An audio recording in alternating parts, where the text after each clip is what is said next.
Hello, everyone. Welcome. I know this is the middle of the week. Actually, specifically, it is Thursday, correct? Yes, it's Thursday. I'm good at keeping track of time, right? Anyway, you may notice that my little avatar is currently on screen, which means that my usual co host is not going to be joining us today. Otherwise, it would get really awkward if his voice kept coming out of my avatar here. Unfortunately, he has a work schedule, unlike me. Let's move myself a little bit over here. Myself, as if this isn't some internet personality, but hello! Welcome to further Spookmas, especially as I get back into the game of the Excavation of Hob's Barrow.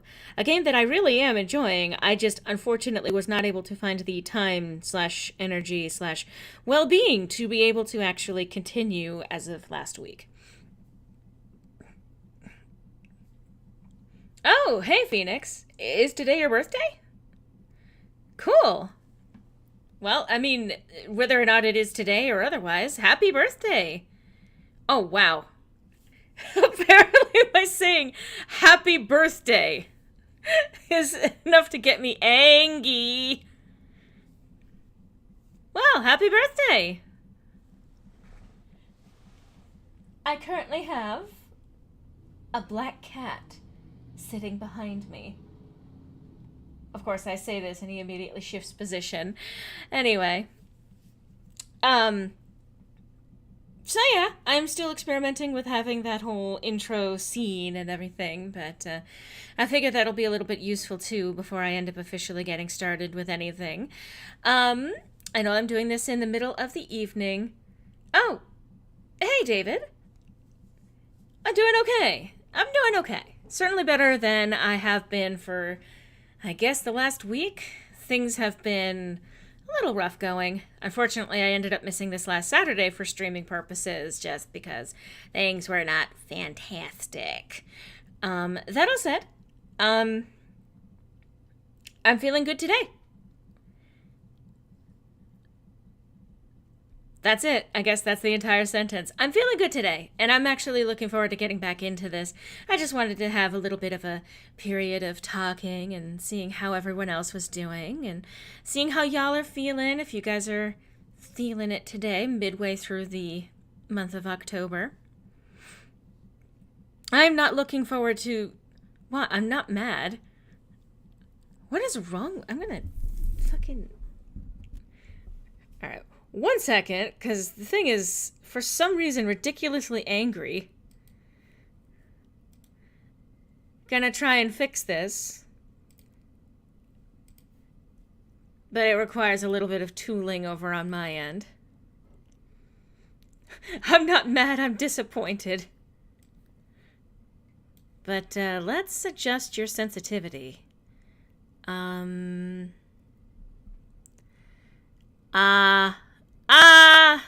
Why are you there? Let's try that. Okay. Hopefully that should be okay. Okay. Yes, I have to do these. Never mind. I started to do it, and then it whatever. Anyway, I'm back. Hello. For some reason, it really is very trigger happy today. I just have to barely raise my voice in order for it to start thinking that I'm yelling. I'm not, though. I'm not actually yelling. ASMR. Well, that's kind of the point. ASMR is supposed to make you shiver a little bit. It's kind of literally where the whole phrase even comes from. Hey, speaking of which, that's something that might actually be on the horizon. Who knows, maybe. But that all said, that's not the goal for today. I'm not doing an ASMR stream yet. But no, if I wanted to do ASMR, first of all, this would be my bare speaking tone. I suppose that would actually be easier for me to maintain over the course of an entire stream, talking in this nice, chill voice, totally calm and peaceful, but it's not terribly popular. I don't know, how much are you willing to bet that it's Toriel? Why is it so mad?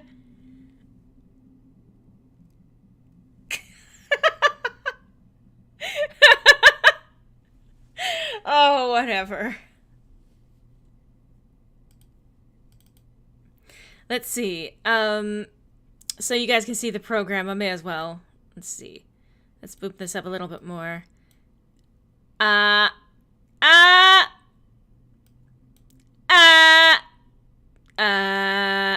okay, well. No, my avatar can't take a joke.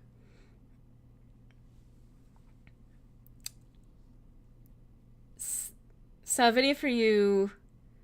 Tab, someone was saying don't get the new Saints Row, but I didn't watch it. I don't know much about Saints Row. What a surprise. It's not exactly what I would consider be within my wheelhouse when it comes to video games. I'm much more point and click oriented. Surprising probably literally no one. Anyway, the new Saints Row is bad, I guess. You know, I'm going to leave that to the people who are Saints Row fans. That's honestly up to them.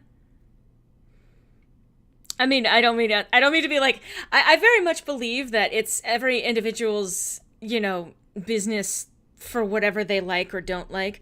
I don't really have a right to commentate on something that I feel like, it's not that I don't have the right to. I feel like we, in general, on the internet, need to relearn how to stay in our own lane. If something is not structured for us, then I think it's okay to say, you know what? That's not my jam. And so I'm going to focus on the things that are my jam. I'm going to focus on the things that make me happy, because being unhappy about someone else's thing is a waste of my time and energy.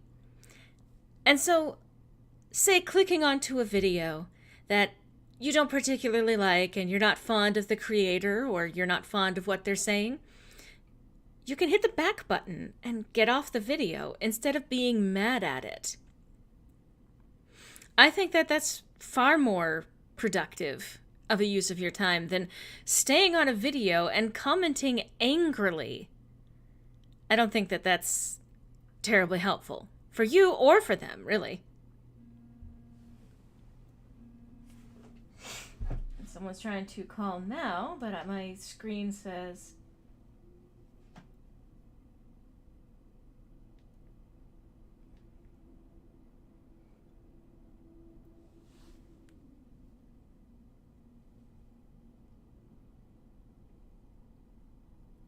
Okay, there we go. Ah, fun. Someone tried to call, and of course I'm an old person, I don't know how to navigate my phone. I'm excited because I asked for a hard copy of Skyrim Anniversary Edition for Christmas from my PS4 and both.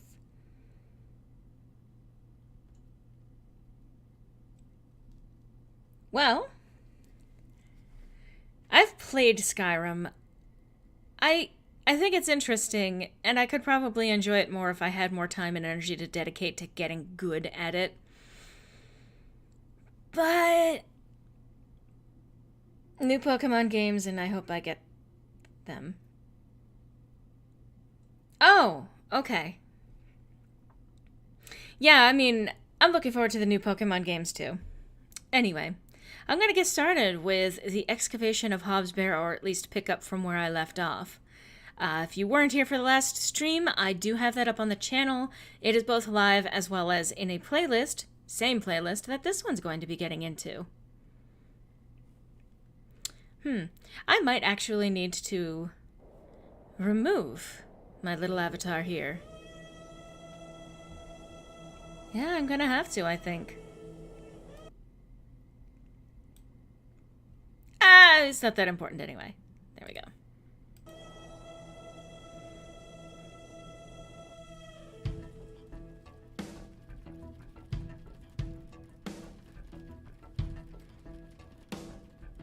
I've said it before too, but something I even appreciate about this game is that there's actually a jump scare right in the menu screen. I discovered this when I was first actually preparing to stream this last week.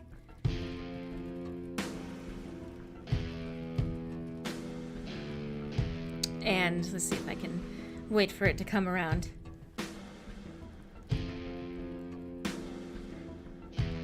I was even say to finish my thought, I am looking forward to Scarlet and Violet.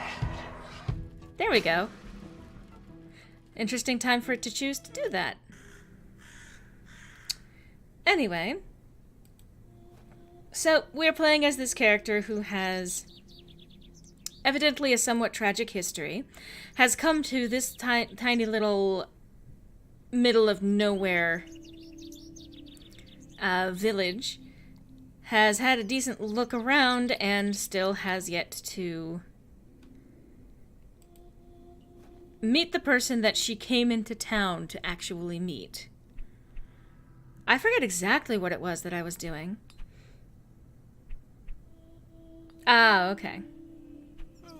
There's a last time montage like in a TV show. I remember that point when anyone silent is sus, and the priest, he's super sus. You know?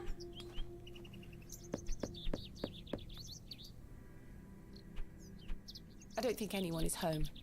Okay. I wish I could do a convincing... What was I last doing here? I do love... I think it's called a parallax effect. Good day. Yes? Are you sure you don't know where Hob's Barrow is? Sorry, lass. Thanks for your time. Aye. Speak to you later. And I remember making some choices that were not the best options, I don't think. The blacksmith is right here. I've no need to go inside. Okay, if you insist. So this game plays like Siberia. I haven't played that one. Mr. Shoulder might be dead, but I'm just guessing. Hello. Good day.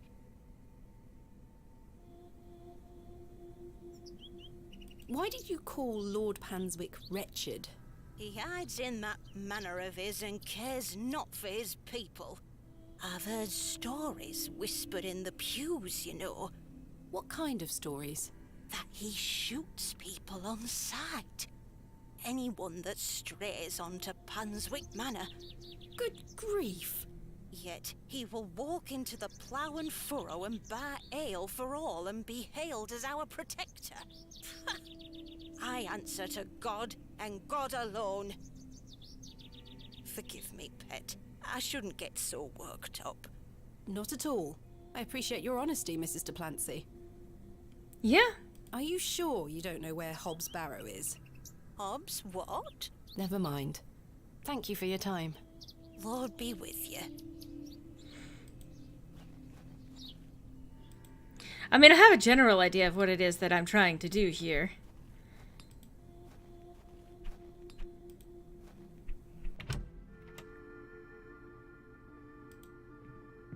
Good day, sir. Already wasted, are we? Let's see, is there anyone else hanging about? I must say, last night has rather put me off using these toilets. That's absolutely fair.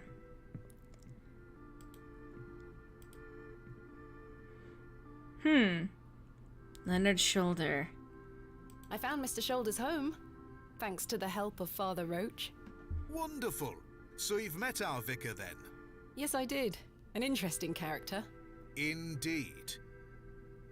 So, did old Leonard apologise for his absence? Not quite. He wasn't home.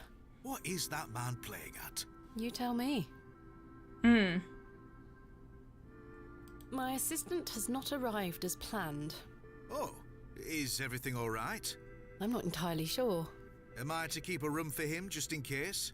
If you could hold it for one more night, Mr. Kemp. As you wish. What can you tell me about Lord Panswick? A most charming man, Miss Bateman. He looks after us here, a good fellow. Where does he live? Panswick Manor, on the moors. No visitors allowed. His lordship likes his privacy. I see. Which which version am I going to get? Goodbye. See you soon. Well, the one that I'm leaning towards is Violet. I just happen to like futuristic. At least that's the implied aesthetic.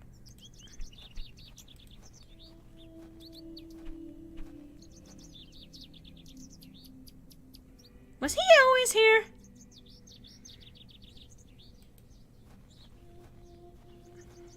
Hello there. My name's Thomasina. Yeah? What's yours? Wally? Wally? Do you know a man called Leonard Shoulder? No? Well, he's right to the point. What do you know about Lord Panswick? I heard he owns the whole county. Have you met him? No, he lives out on the moors somewhere. But everyone does what he tells them to, Why's that? because he has a lot of money. Yeah, that's about right. Have you heard of a place called Hobbs Barrow? No? Goodbye. Have you heard of a place called Hobbs Barrow? No? Alright, bye. Where are you going? What? Why? Just...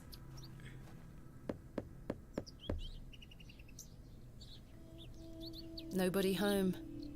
Well, the kid's right out here, so I don't fucking know. Knowing me, if I do get the game and I'm able to play it... The road disappears over the horizon. I see nothing but moorland. Okay. Useful. I'm probably going to be leaning towards, Sprigatito. Surprising no one.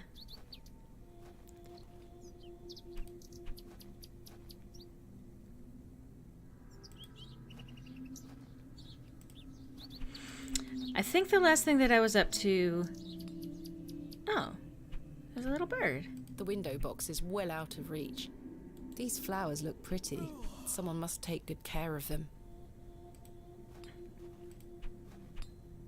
Okay. But yeah, we were trying to get our way to actually access the box that Kenneth sent. Alright, there's nothing in here to actually look at. I always try to get both versions because I play as a girl in one and a boy in the other. That's interesting. It's locked. I don't know why I clicked It's it again. locked. I have the room key, but I otherwise don't have... Whoop! Nope.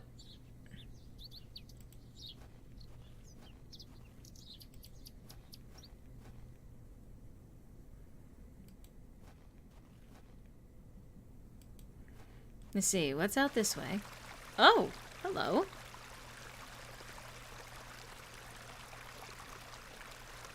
Beck.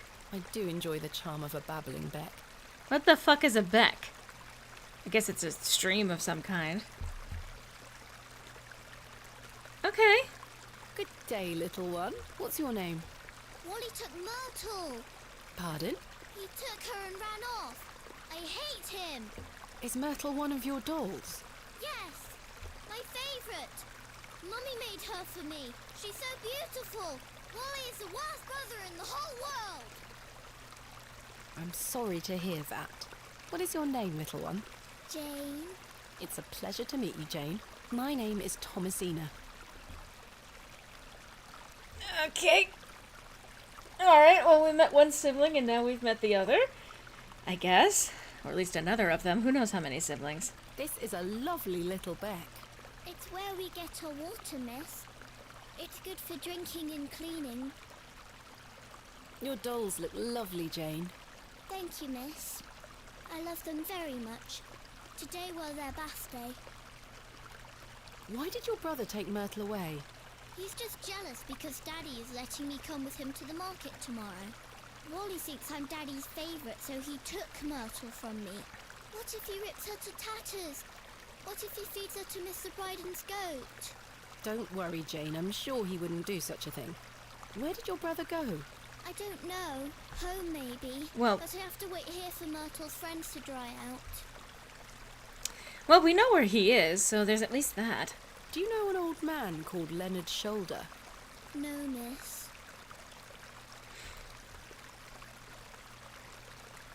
Last generation's Yelper and Fido, they could do better than that. I love Fido. Come on, it's perfect. That's gonna be probably among... Are you thinking of Yamper, by the way? Because I love Yamper. It's a corgi. How could I not love it? Anyway. Have you heard of a place called Hobbs Barrow? I have, yes. You have? We aren't Interesting. supposed to talk about it. Why not?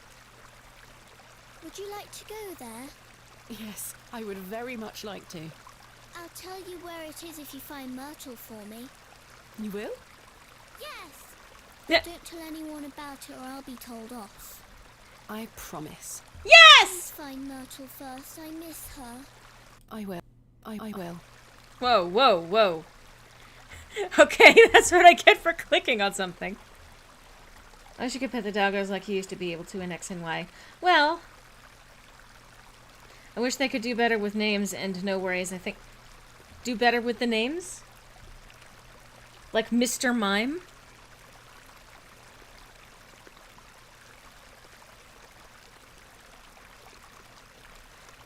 Where do you live? Our home is on the other side of the village, miss.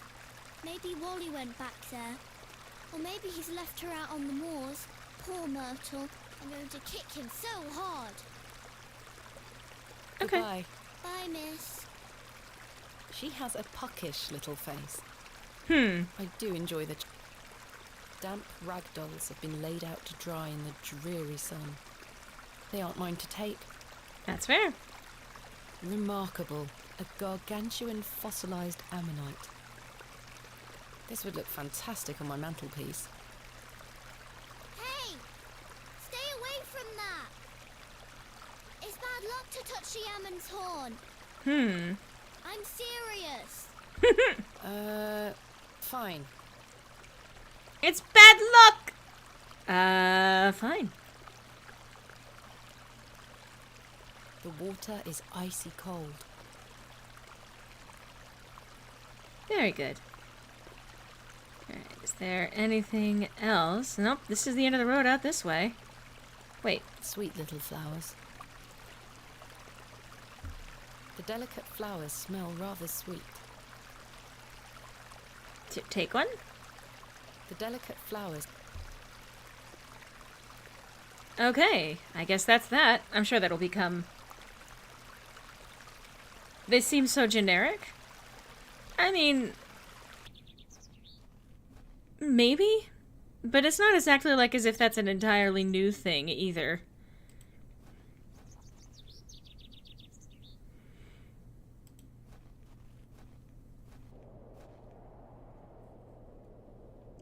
Again, I love the wind sound effect. Bulle. Hey, Zach.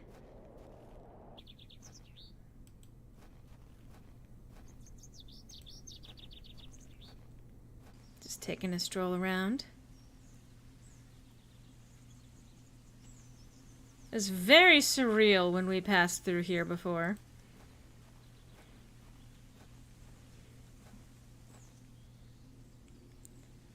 Let's see, is there anything? No doubt home to many a wood. I have no desire to... Okay. Getting my bearings on the stuff that I might need to do. The men look like... I'll let him get on with it. Thanks for your time. We'll be done by tomorrow morning. Come back then if you want to explore the woods. I'll let him get on. That's not a man. That's a log. Lass, as I told you, there's no way down the path today.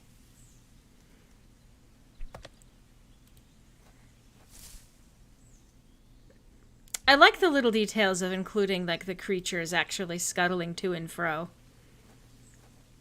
Especially because it implies that if they ever stop actually scuttling to and fro, that something else might be going on.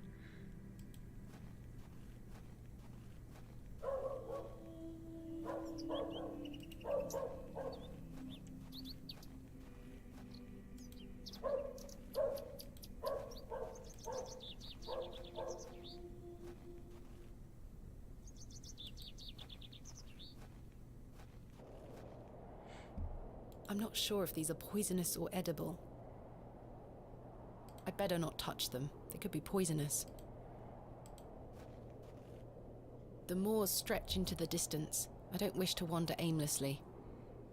That's also fair. Let's see. Whoop! No! You stop that! In fact, I may as well just close this anyway.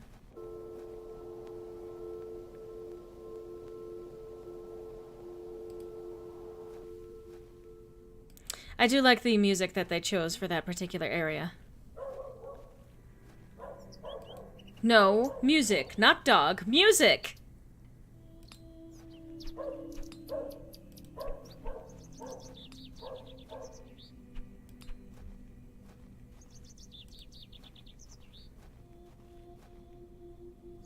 Oi, keep away from that door.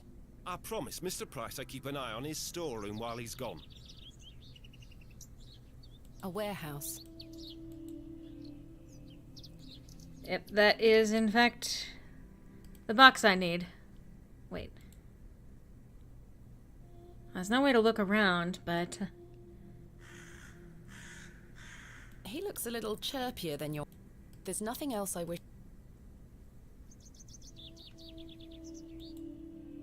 Royal Mail, Postmaster's Residence. This must be the local post office. Yeah, You can stop that.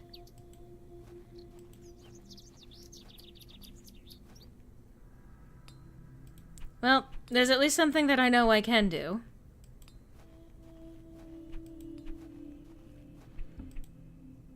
And that's to visit with this little boy.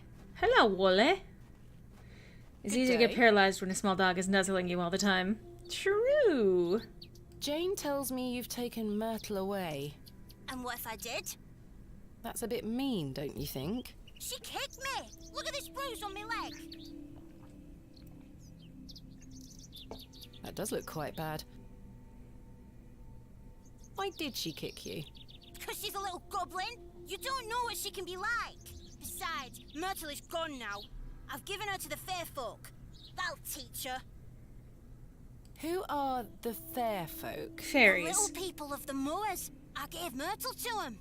Little people? You don't mean fairies, do you? We call them fair folk round here. Wally, there is no such thing as fairies. It's two, and I gave him a doll. I mean, you did see a fairy circle before. Pulls out a gun. I ain't asking, kid. Where can I find these fair folk? Follow the tinkle of their tiny bells. I hear them when the wind dies. They dance around their little house. But where is this little house? Just listen for the bells, you'll find it. Don't think about bringing that doll back. That'll just bring bad luck for all of us. Goodbye. Okay, This young fellow looks miserable.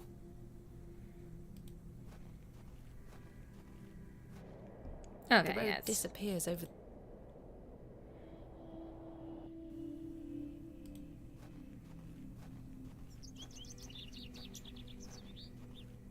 Well, let's see.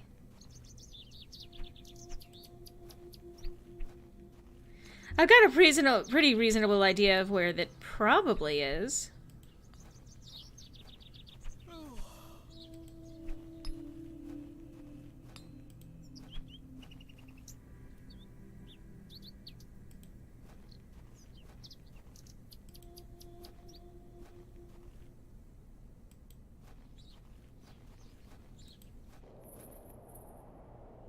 I'm not sure if these are It looks like something has been buried in the middle. Oh, dear.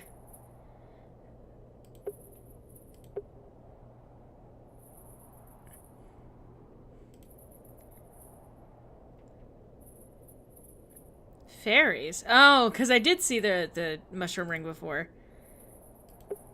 Well, seems appropriate. I'd better not touch them.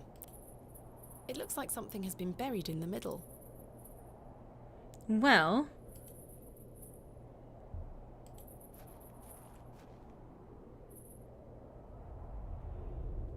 You entering? Thomasina, please stop leaving your toys lying about the place. What happened the last time you left your dolly under the tree? A fox ate it, madame. Yes, it did. Fetch it now, won't you? Then I'll fix your supper. Yes, madame.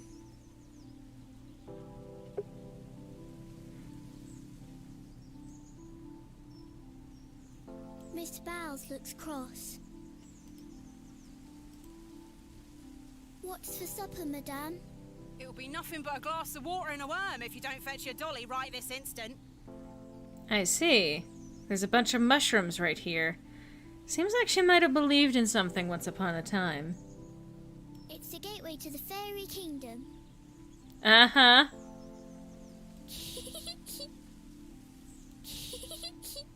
Hello.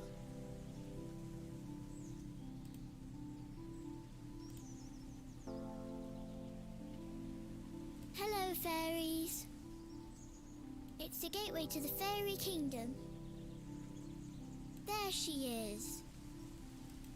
There you are, Josephine. I won't let the foxes eat you.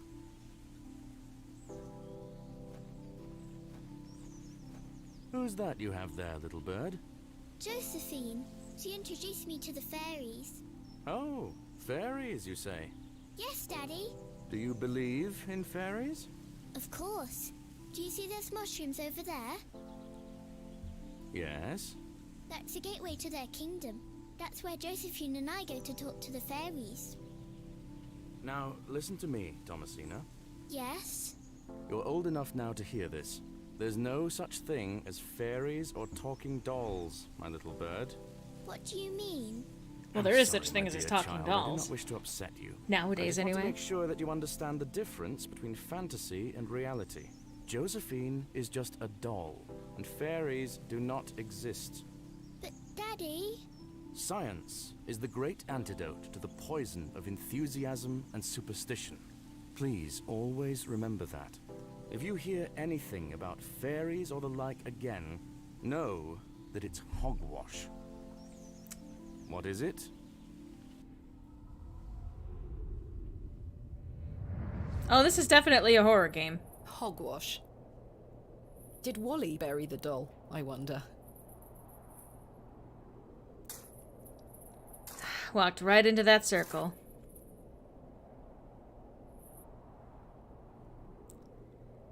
There's a key. This must be Jane's ragdoll.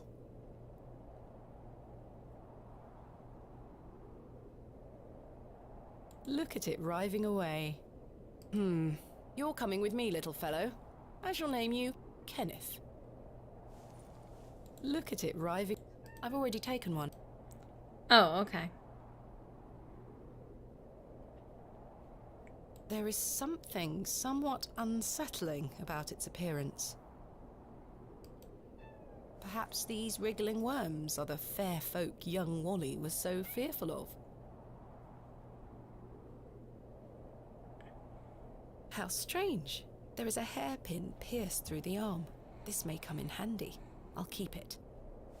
That might not have I shall been... not return from Bewley empty-handed. You may not... That may not be yours to take.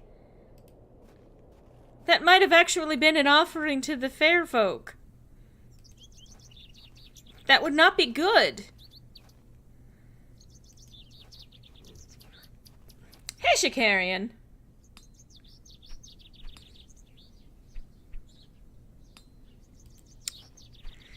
Well, let's see if I can confront the little boy about his thievery.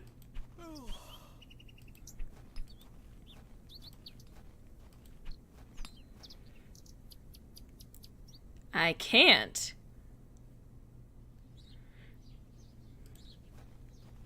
I cannot confront the boy.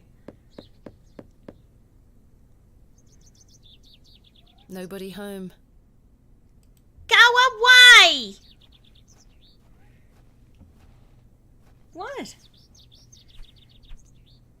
Hi, Garrus. Is that so?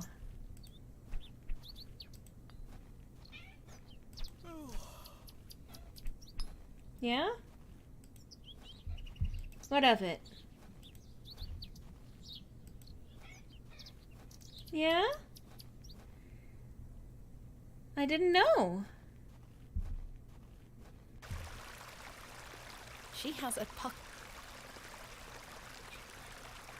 It's Jane's Ah! creepy ragdoll. Don't stab my leg!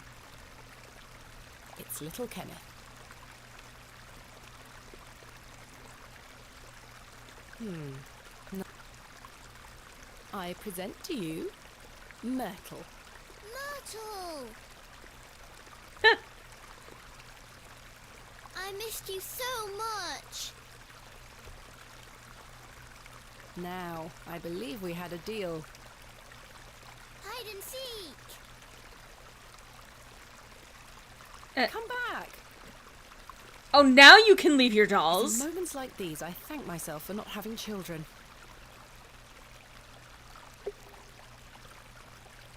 They aren't mine to take. Well, she just abandoned them.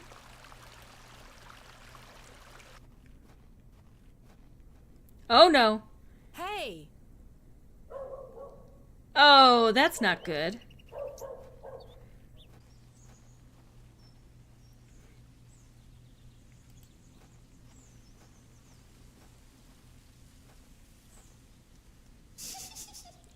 I mean, Jane?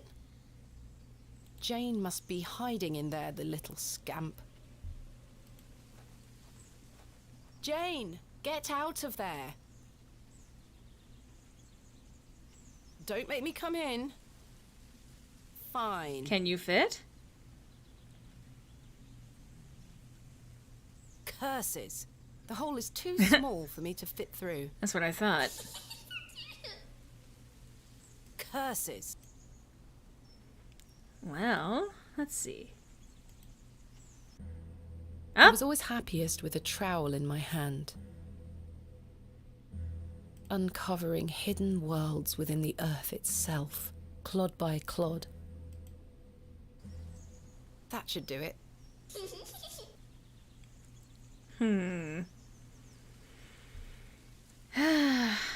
well, Jane! Jane? Jane, come out this instant. I can't see a damned thing in here. I need a light source. I mean, I've got a single match.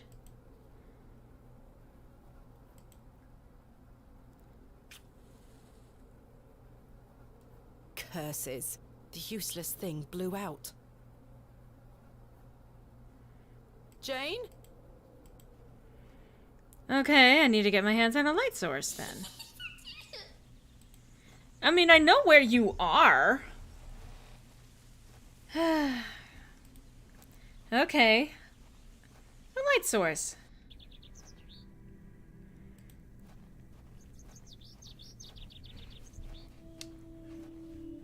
Yeah, that's unfortunate about Angela Lansbury.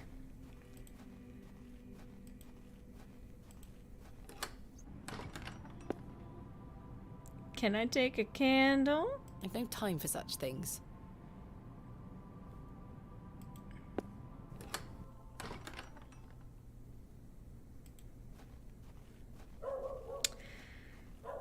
This is the fun thing about point-and-click adventure games, is that there's almost always some sort of puzzle that involves thinking a little bit on your feet. Goodbye. See you. Walking up to say goodbye. The candle has melted. It's not much use anymore. Perhaps Mr. Kemp will replace it this evening. I've stored my a box.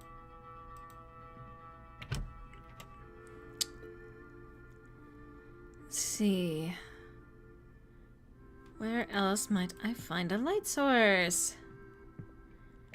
Did I fuck myself over by lighting the... Hello? What can you tell me about Lord Panswick? Naught to say, except don't be sniffing around his lordship's manor. You'll end up with a round of shot in you. I beg your pardon? You heard me. Just mind your own business around here. Goodbye. Ta-ra.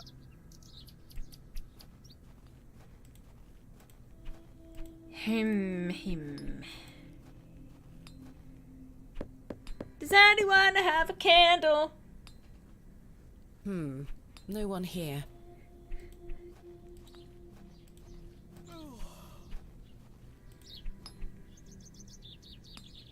There's nothing else Alas, it is not my... A fantastic specimen.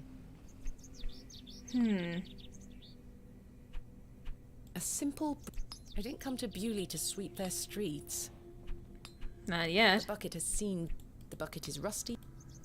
Perhaps this belongs to a This must belong to someone.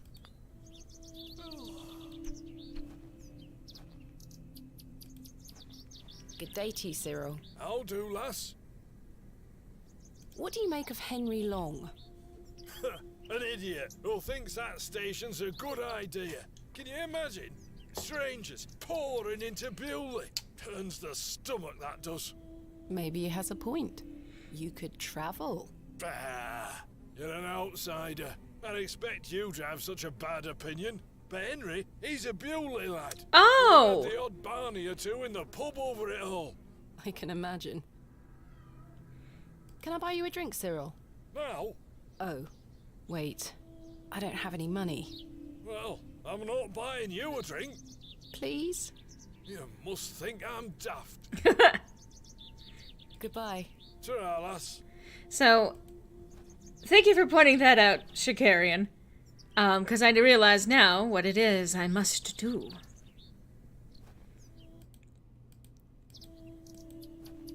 See, I may not have,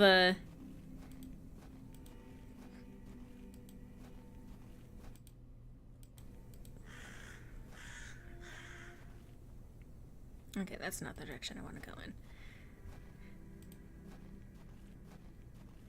I have a little hairpin, and as everyone knows, hairpins are the perfect tools for getting into places you're otherwise not supposed to get into. What?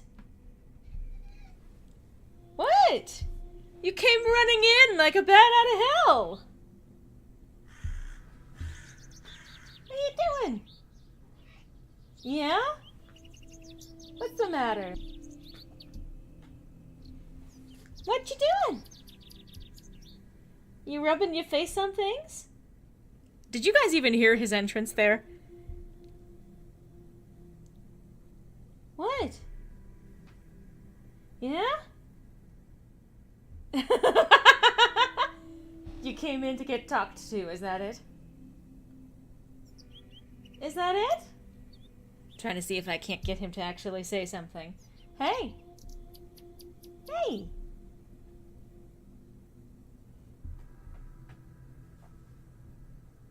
So was the matchbox a red herring the entire time?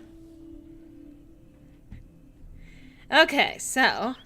I can't try to pick the lock whilst Mr. Long is standing there. I can't think of anything else.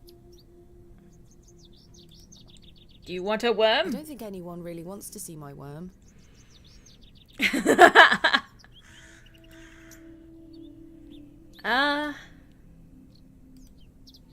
I don't wish to give that. How do I get him to move away?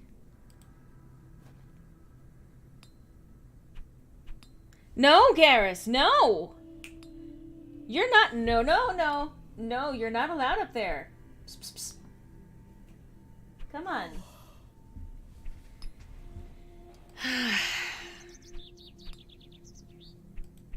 Hello? Yes? Are you sure? That like a wheelbarrow? Never mind. What do you know about Lord Panswick? He gave me some sweets once. My friend says that Lord Panswick has special trees at his manor that grow sweets on their branches. You think that's true, miss? I think that's very unlikely. Me too. Goodbye. Goodbye, miss.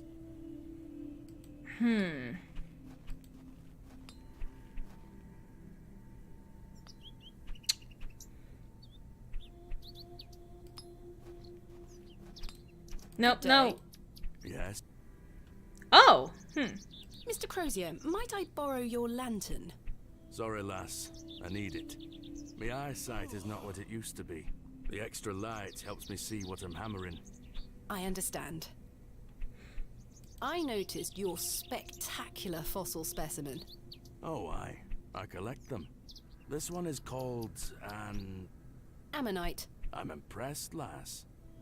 From the Jurassic period, I'd venture. Do you collect them too, then? My true interests lie in comparatively modern history. Oh, well, I do love a fossil. It's important to remember that we all end up in the soil eventually. Quite. Thanks for your time. Aye. Speak to you later. You know, he is relatively friendly. And I appreciate that. Alright, let's see. I need a way to get... What's his face? There's nothing else I wish to discuss at the moment. My mother always told me not to walk on railway tracks.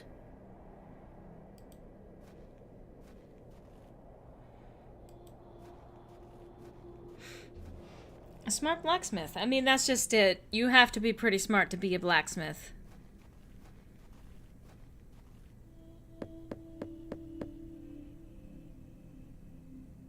I don't think anyone is home.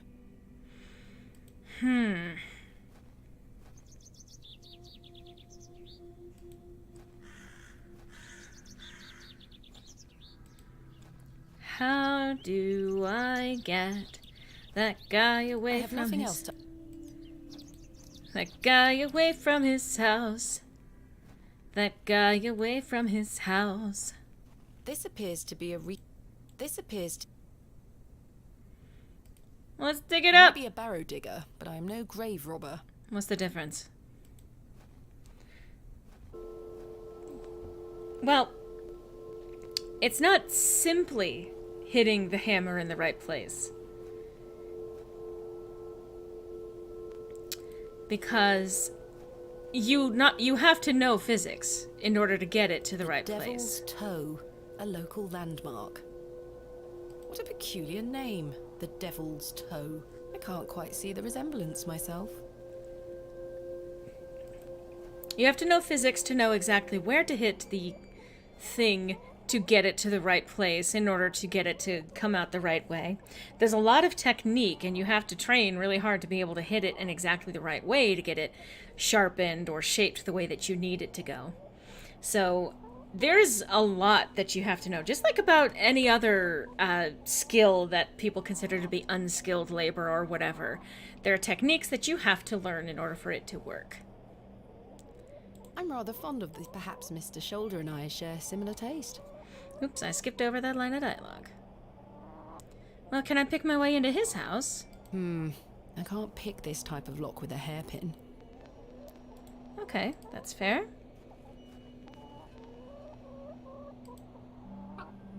You're a sweet little thing, aren't you? Can I take a chicken with me?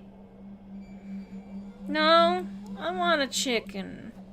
Mr. Shoulder must have dropped the matching glove last night. What was he doing in the alley? Rather rude of him not to come inside and see me. Yeah, I appreciate that this is a game where you can hold the chicken. I've no desire to lug a block of wood about the countryside. A fierce... He looks much too Okay. I love that she literally just stoops down and picks up The devil... a chicken and just holds it.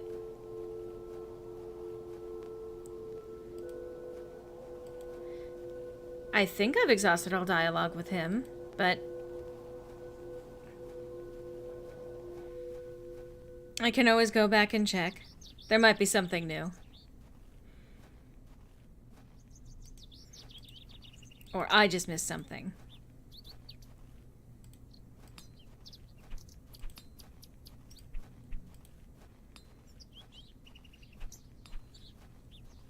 I can't think of anything else to talk about right now. He looks a little chirp. The man is...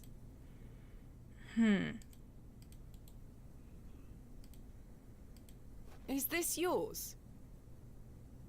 No, not mine. Okay. Well, that's at least something that I can... I'm not sure they... ask around. Alright, let's try. Oh, no, come here. Do you recognize this? Don't miss. Is this yours? Oh, that's beautiful. I'd never be allowed such a pretty thing.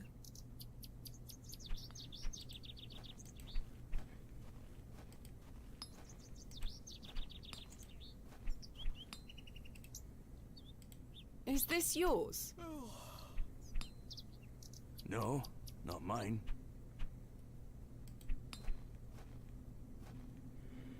It's worth asking around.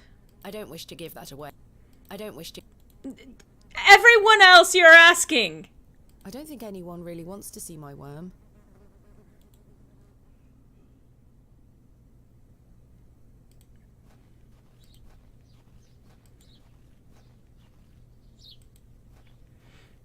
I have talked with the innkeeper recently, but...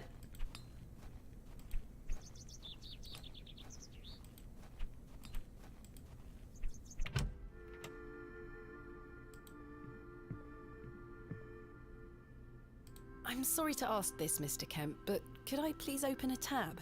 Still not in your purse? I'm afraid not. My assistant hasn't arrived as planned, so I find myself in a bind. He must have put the money in my crate, which is currently being held in Mr. Price's storeroom. Well, as you know, I run an honest establishment here, and I do trust you. So yes, I'll open an account for you, to be settled at the end of your stay. Of course. Thank you, Mr. Kemp. Now then, I'll be needing something of value as a deposit. I thought you said you trusted me. Aye, it's not personal, lass. One can never be too cautious. It's a very common... It's a very common thing. Goodbye. See you soon. Let's see. What do I have of any value? Well, there is this. Will you accept this silver cross pendant as a deposit? Can I take a closer look at it?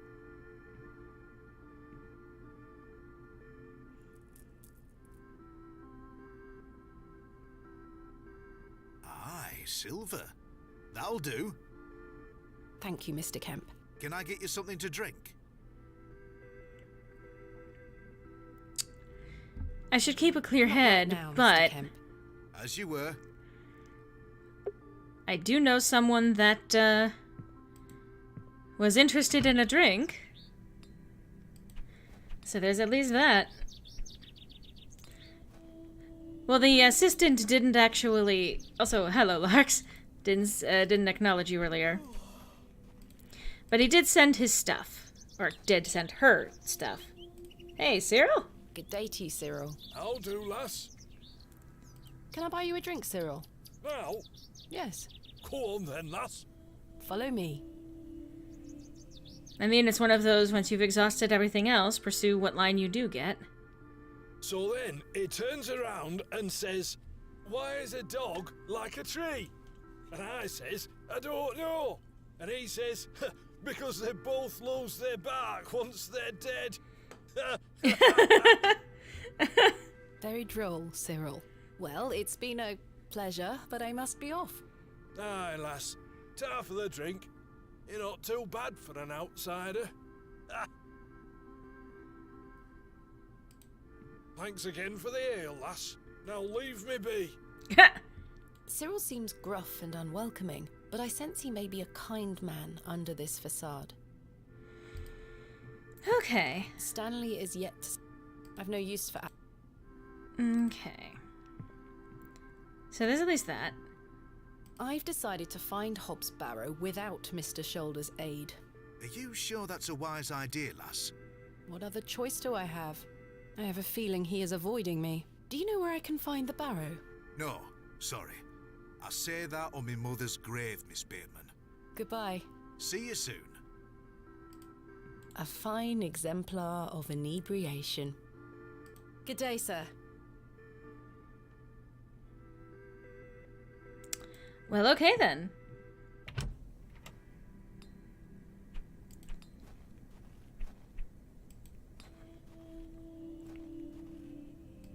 Hello. Good day. Oh, I can buy him a drink. Can I buy you a drink, Henry? Really? Really? We can talk more at the inn. But I told Mr. Price I'd keep watch of his storeroom. Doors have locks for this very reason. You're right. One drink won't take long. I shall take you up on your offer, Miss Bateman. There we Let us go. make our way.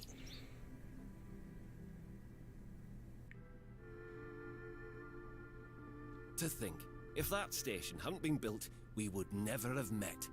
Blessed be the Midland Railway. Idiot!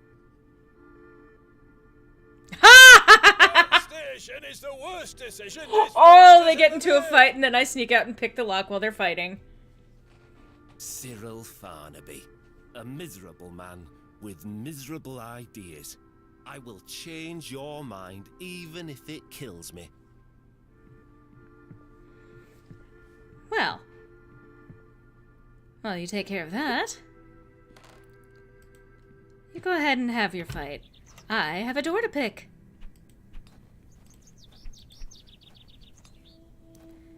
And I'm going to. Kenneth taught me this useful trick.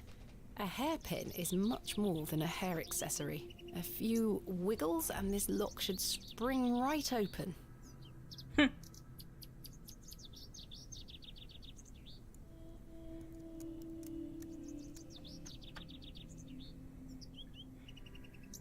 snapped the hairpin in the process, but I managed to unlock the door.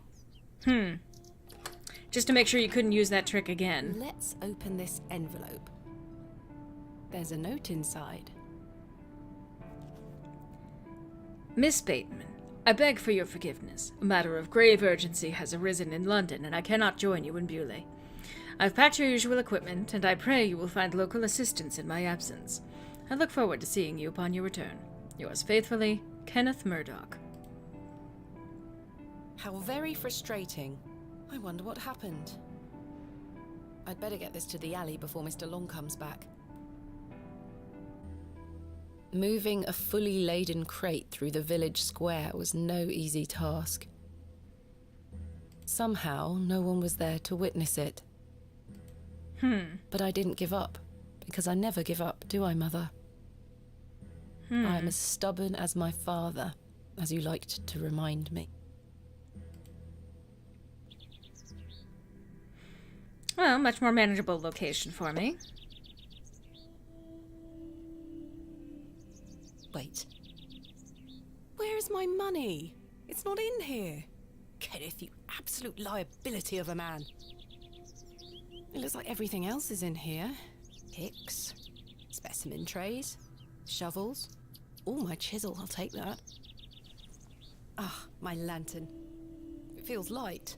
There mustn't be any oil inside.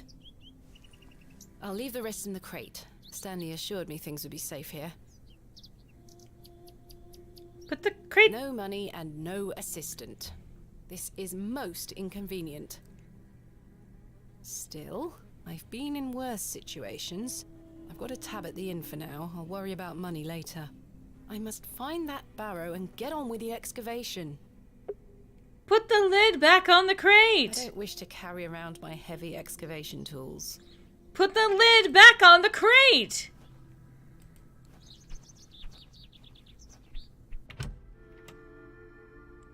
So let's see, are you guys still arguing? I'll leave Cyril and Henry to their grand debate. I'll leave Cyril and Henry. Ha-ha! I don't suppose you have I extra have oil. nothing else to ask. Oh, okay. No money and no assistant. So it's like being part of the working class. Well...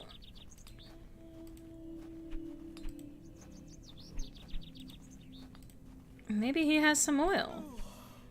Good day. Yes? I was wondering if you might be able to spare some lantern oil. I don't have much to spare, lass. Paraffin is as rare as hen's teeth in these parts. How much coin do you have? None. None, I'm afraid.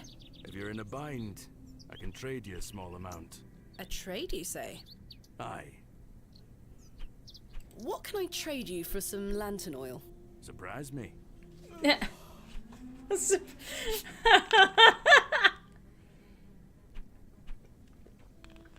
wonder if I could get one of those cakes. He might like one of those. Okay. Thanks for your time. Aye. Speak to you later.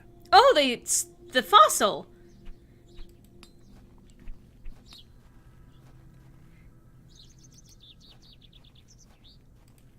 That's what it would need. Okay.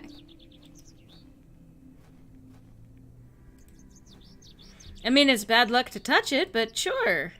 Let's just steal a random fossil from the middle of the fucking thing. 'Cause that's a good idea. Okay, so we have a chisel.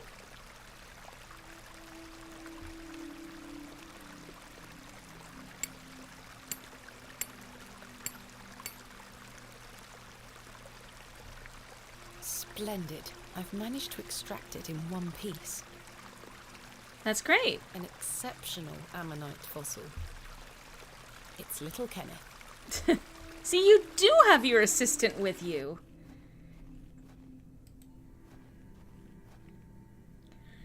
What could possibly go wrong?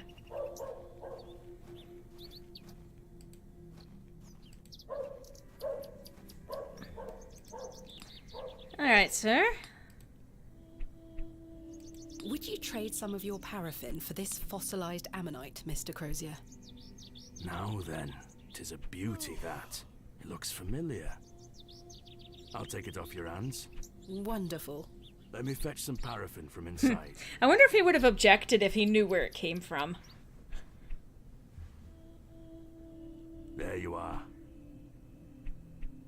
Thank you, Mr. Crozier. Meanwhile, that little girl has been buried in that hole, under the log, this entire time.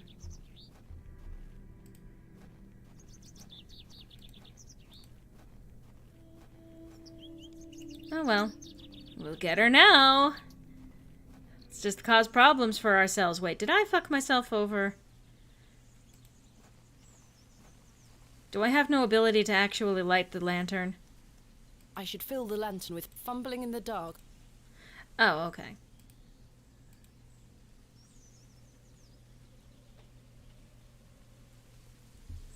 My Okay. lantern is fueled and ready for action. Okay. Right, let's put this lantern to good use.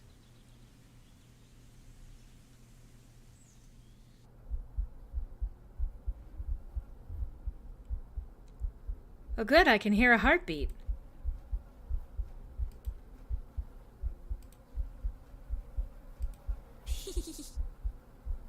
Jane, come out at once.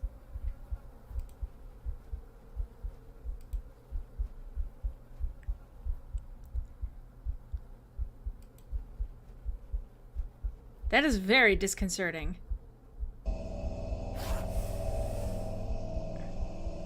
Goodness me!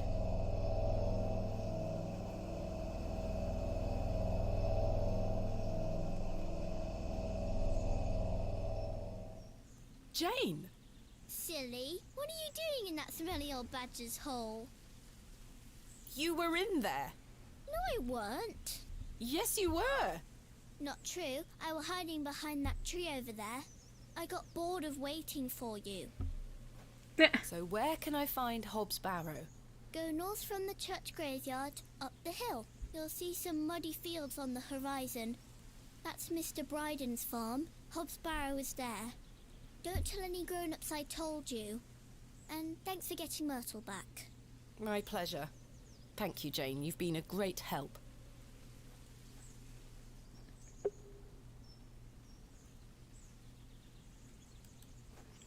Okay. Sure.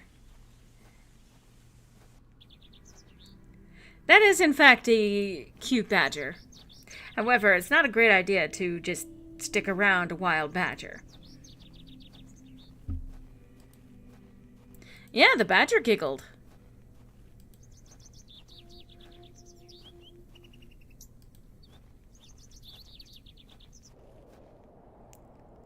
This is where I dug up Jane's ragdoll. This is where I dug up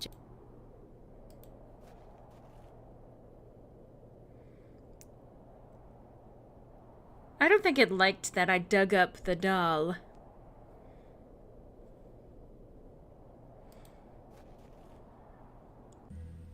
As I trudged through the barren moors, with only the odd sheep for company, I reflected upon my visit to Bewley thus far. The enigmatic Mr. Shoulder and his puzzling disappearance, the townsfolk of Bewley, who had made it as difficult as they could for me to find Hobbs Barrow, the suspicion, the wariness in their eyes. Only now I know it was actually fear. In the end, it was the innocence of a child, young Jane, that condemned me to my fate. I see. The gate opens out into a vast tilled field.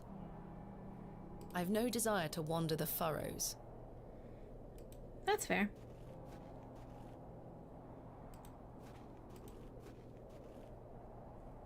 The empty bucket smells of rancid milk.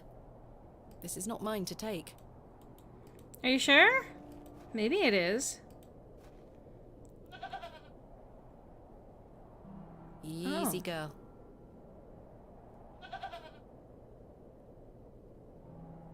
I'm not fond of goats at the best of times, but this one seems particularly disagreeable. What a wild-looking thing. Well, at least it's tied to the tree.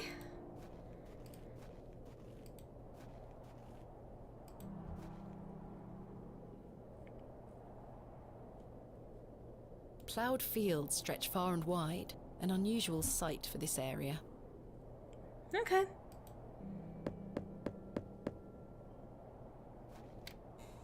Someone answer the door! What do you want? Good idea to start with introducing yourself, My yes. name is Thomasina Bateman. Mr. Bryden, I presume. Aye. What do you want, lass? Well... I understand Hobbs Barrow is located on your land. Oh, well, yes. Why'd you ask? I am an antiquarian, Mr. Bryden. I'm writing a volume on the Barrows of England. Oh, I suppose you'll be wanting to dig about it. If at all possible, Mr. Bryden. I was invited to Bewley by Mr. Leonard Shoulder, who told me such an excavation would be possible. Leonard Shoulder? Ha! I haven't seen him in years. The last I heard he were on death's door. There's to be no more digging there, lass. Not since it went so badly last time. Oh? Was there a previous excavation of Hobbs Barrow? Aye. Me brother dug it up. Must have been, what, 25 years ago?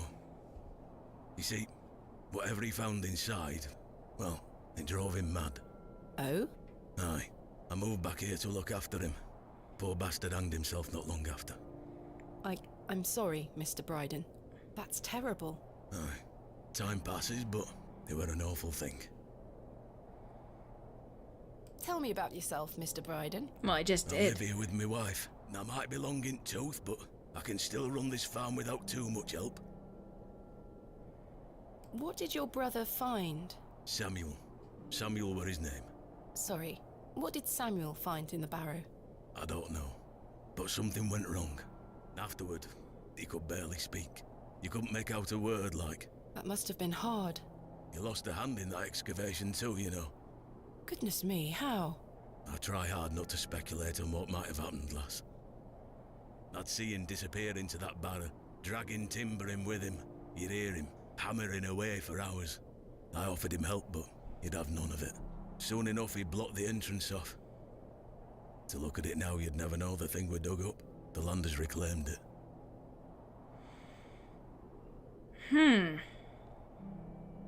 Is your wife home?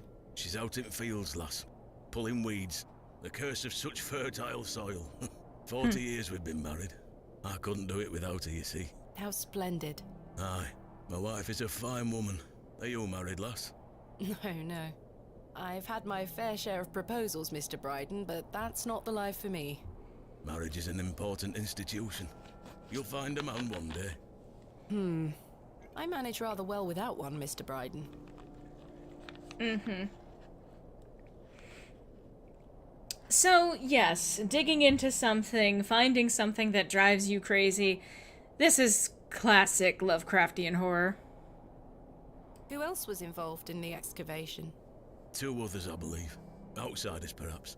I can't say for sure. I think they left town pretty swiftly afterwards. I lived in Bakewell at the time. I only moved back here to look after Samuel. I took over the farm when he passed away. I see.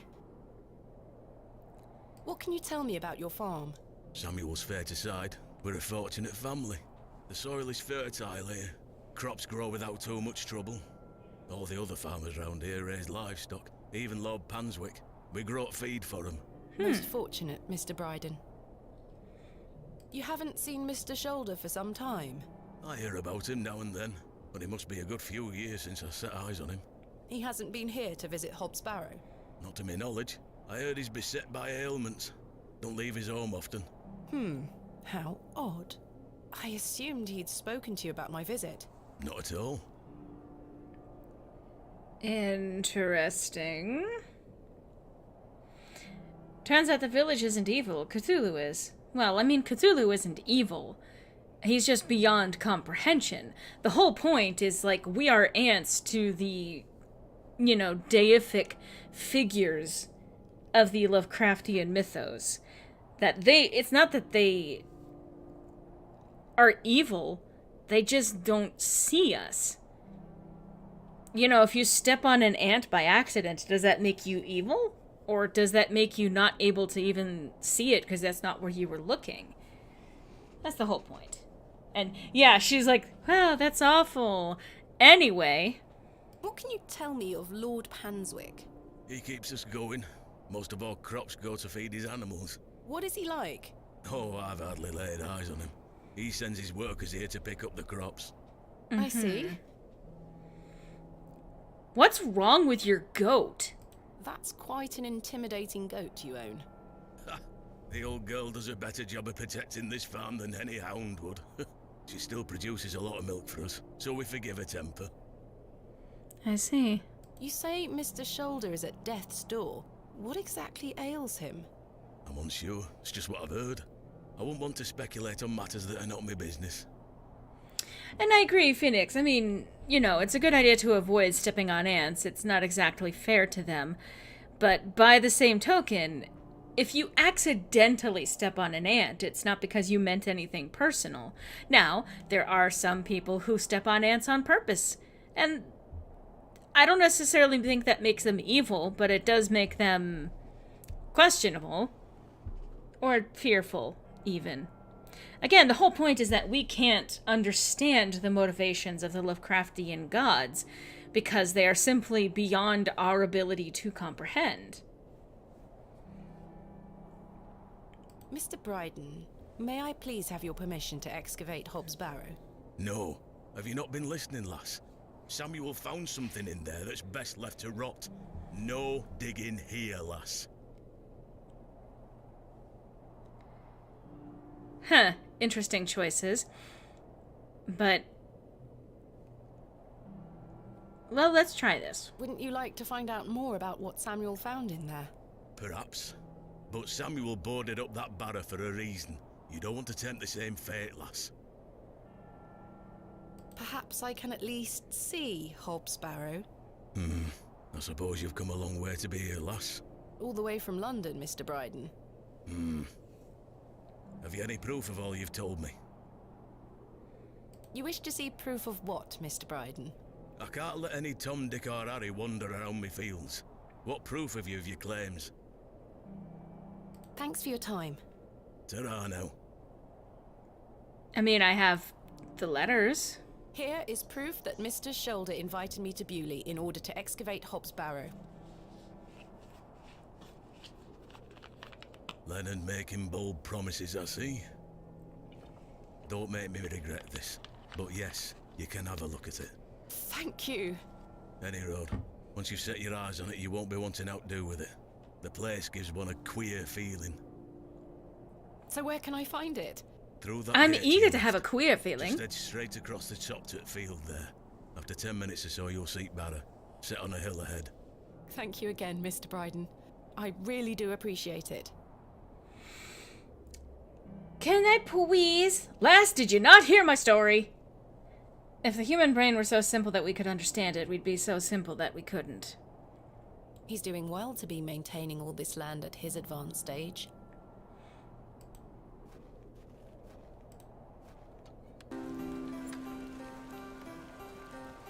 Back to rain, huh?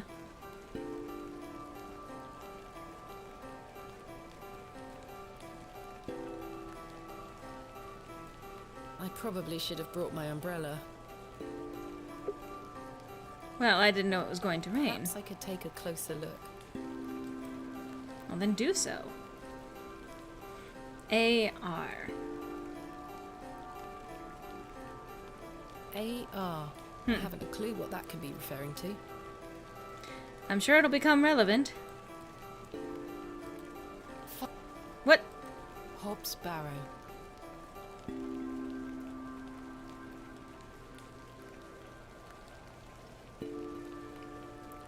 Indeed, a barrow of a most unusual rectangular form. I've not seen something like this since West Kennet Long Barrow. Yes, this shall make a fine entry for my book. What secrets do you conceal, I wonder?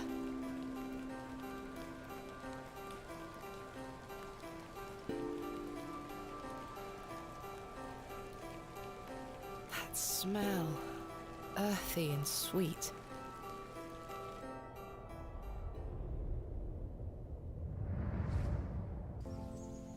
Three, 2, 1. You can open your eyes now, Thomasina.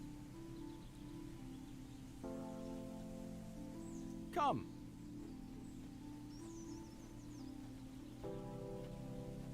Are you ready for your first excavation?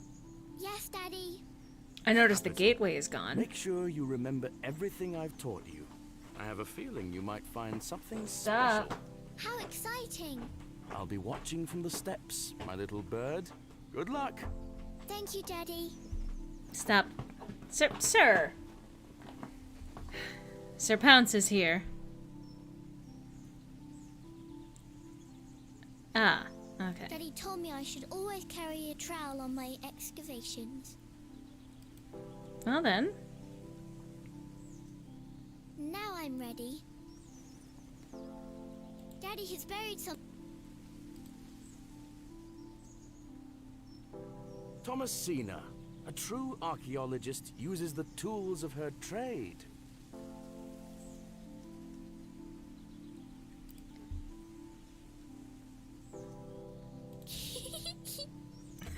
Every time. Okay. Well.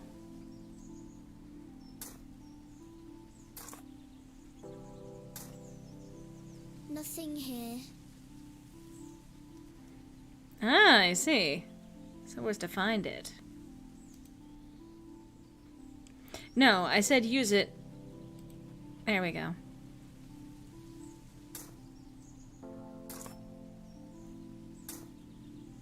No treasures here. Interesting. Okay. Ah.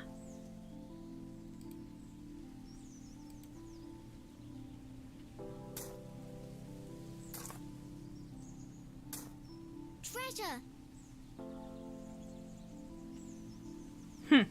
Daddy, I found the treasure! Look! Well done, little bird. Your first successful excavation. That urn you're holding is very old and precious. Take good care of it, all right? I will, Daddy. I promise. You know, that is an interesting way to potentially hand down a family heirloom or something. As well as teaching someone a love of a thing.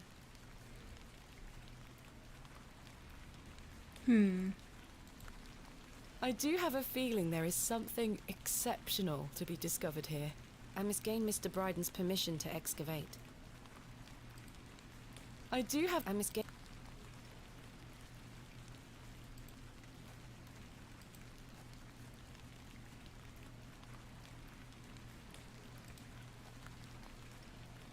someone has carved the... Okay.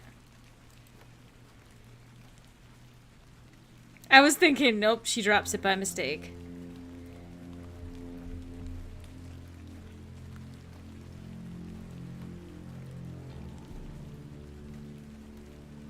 Darkness falls quickly here. I should make my way back to the inn. I shouldn't disturb him at this late hour. Is it that late?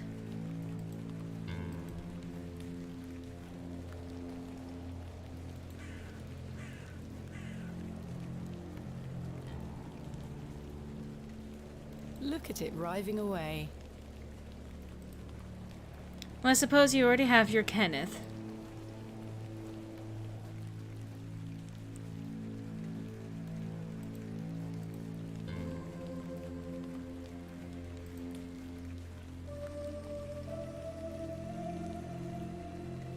Huh.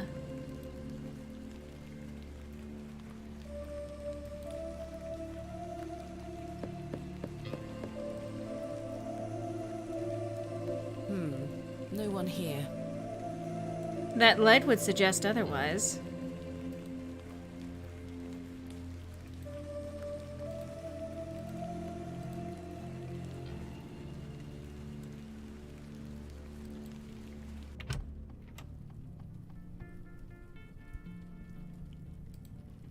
Good evening, Mr. Crozier. Evening. Thanks again for the fossil, lass. 'Tis truly a beauty. You're most welcome. How long have you been collecting fossils? Ever since I were a boy. The moors look a barren place, but there are plenty of fossils to be found in the rock formations. All manner of creatures to uncover. Such a playground for a young lad. What's your favorite piece in your collection? The ammonite you gave me today.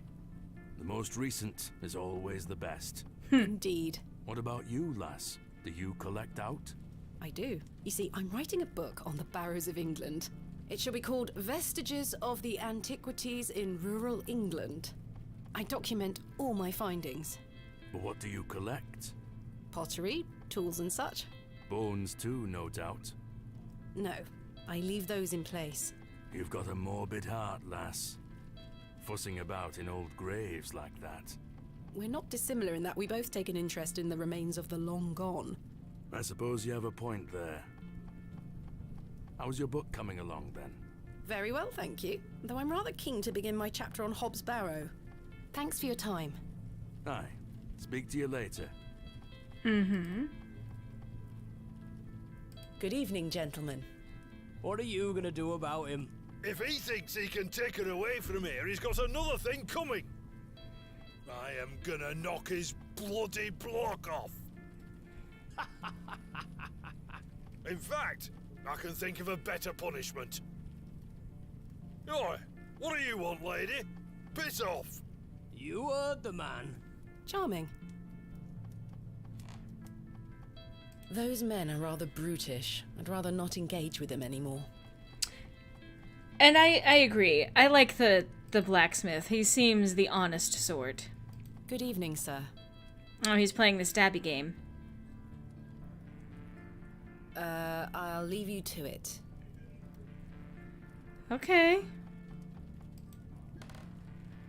It's Herbert, the local stray. I don't wish to wake him up. Fair enough. Cyril seems gruff. Hello again, Cyril. You're still here?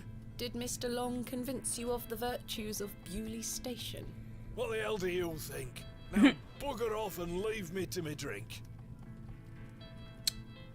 He seems even more wound up than usual. Well, Good evening, Miss Bateman. Good no. evening, Stanley. You know, may as well. Actually, I found Hobbs Barrow. Oh, remember what I said, Miss Bateman? There are stories connected to that place. Yes, stories you won't elaborate on, I might add. Don't worry about me, Stanley. I'm quite capable of warding off imagined fiends. I have no doubt, but please leave that place be.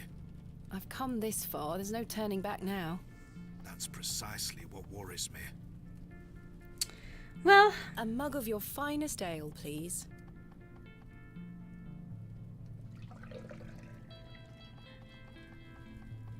There we are.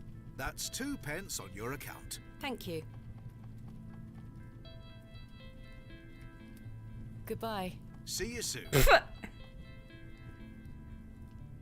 Drink. Goodbye.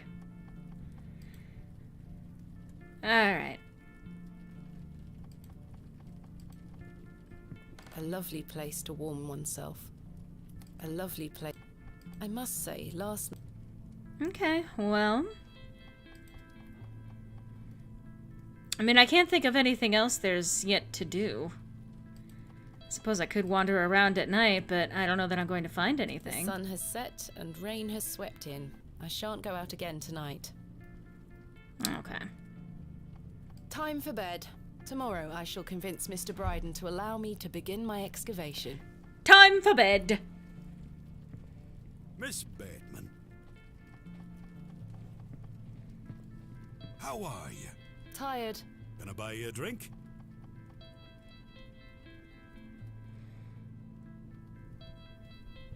I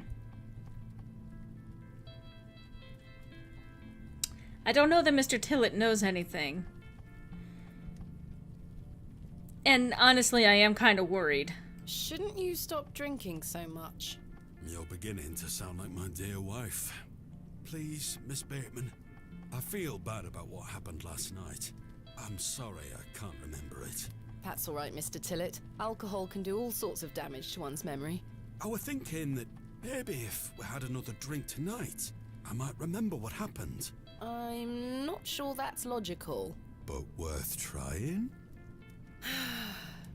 Oh, Mr. Tillett, if you insist. Very good. Take your seat, Miss Bateman.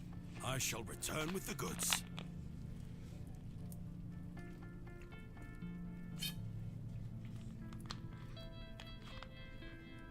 To Leonard's shoulder. Wherever he may be. He gave you the cold shoulder, did he? I've been meaning to ask you something. Yes? Why did Leonard's shoulder ask you to dig up Hob's Barrow?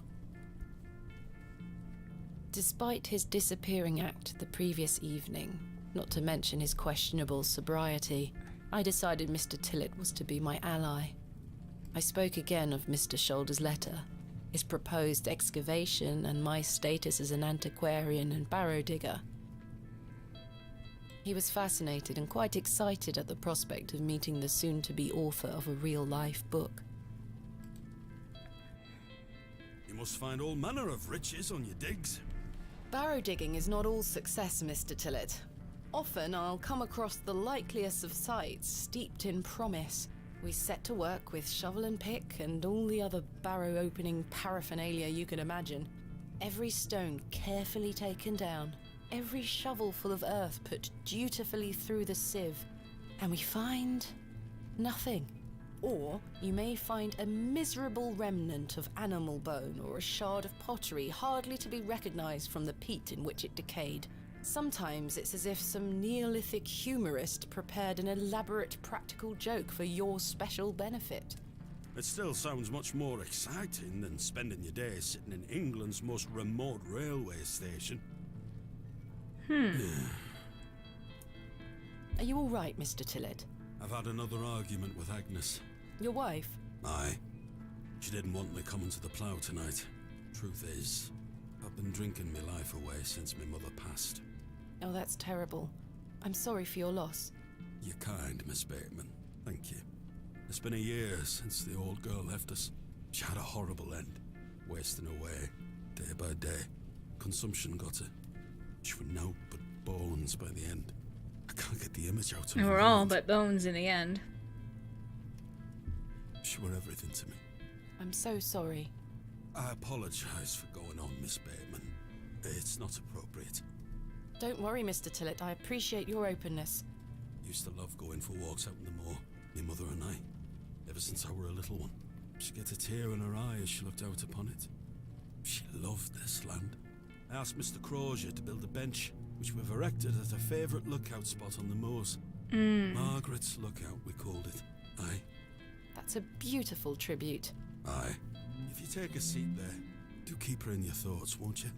Of course, Mr. Tillett. I can relate in some manner. My father had an accident when I was very young. He's still alive, but he can neither move nor speak. He spends his entire life bedbound and incapable of communicating or looking after himself in any way. How dreadful. He was a barrow digger himself, an antiquarian of some renown. He taught me so much, even though I was so young. I think writing this book is my way of carrying on his work. It helps me reclaim those earlier memories of him, and I visit him often to tell him all about my excavations. Can he hear you? I've no idea. The doctors aren't sure.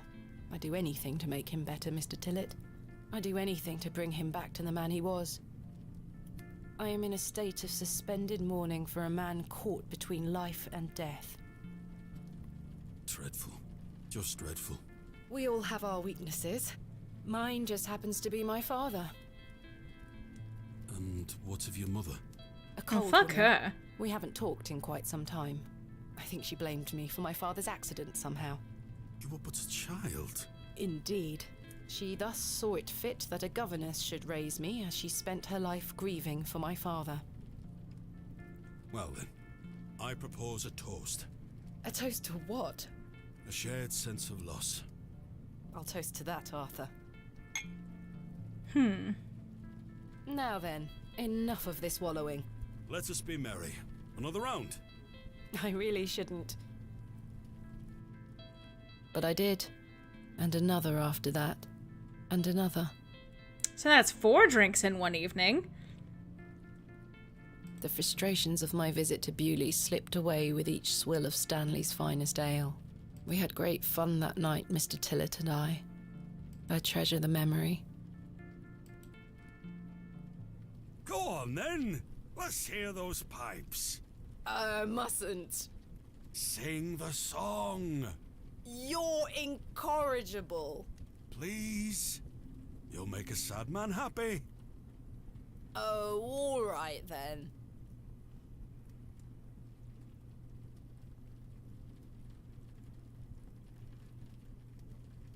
Clasps, celts, and arrowheads I'll try to claw within my clutch. And if a shield I should espy, I'll vow there ne'er was such. With popish tricks and relics rare, the priests their flocks do gull. In casting out the earth take care. Huzzah! I've found a skull!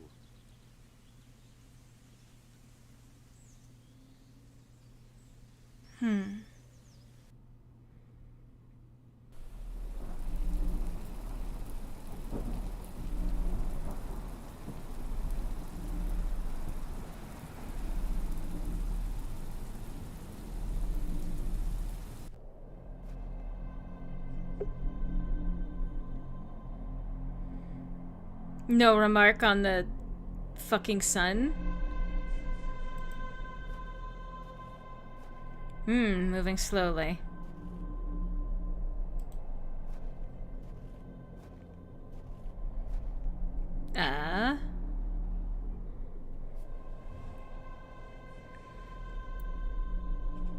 Shadow over Innsmouth much? Hello, Thomasina. What is this? Who are you? I'm the one that saved your father. What do you mean? You were here 25 years ago. Oh. My father? You were deep down with the others. You were there, and something went wrong. I dragged him out. Impossible. I helped him then, and I can help him again. I don't understand. Believe my words. You'll find proof in morning. Now go.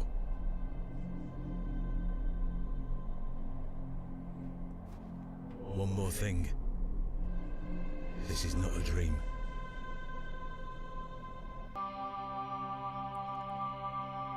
Okay. Expiscore? Expiscore? Expiscore?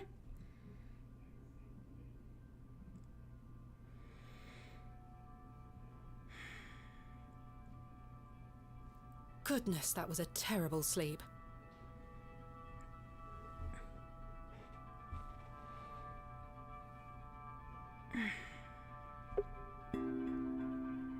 That candle didn't last long. What's this? It's a book. Interesting. There's a strange stone strapped to the cover.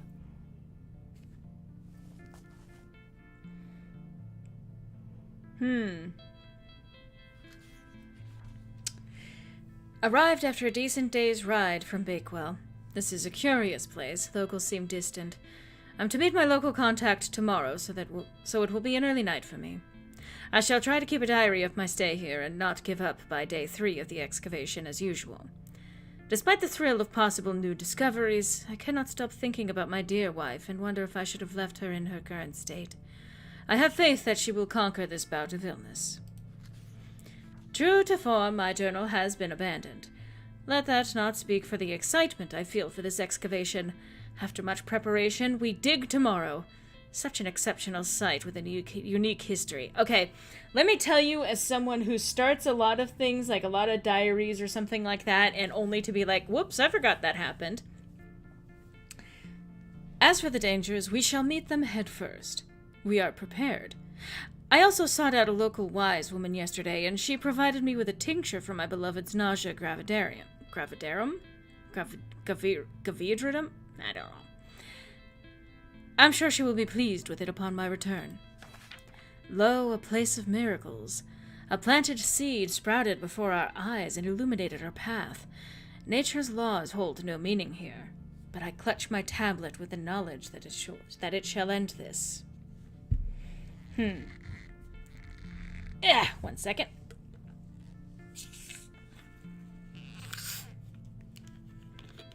Rho, theta, epsilon.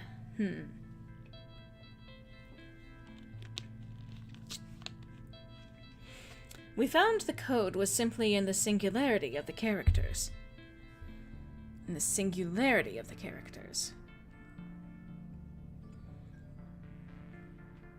All eyes must face towards the 7th Archontic, probably Archontic. When the sun and the 2 moons meet, the guardian shall be defeated.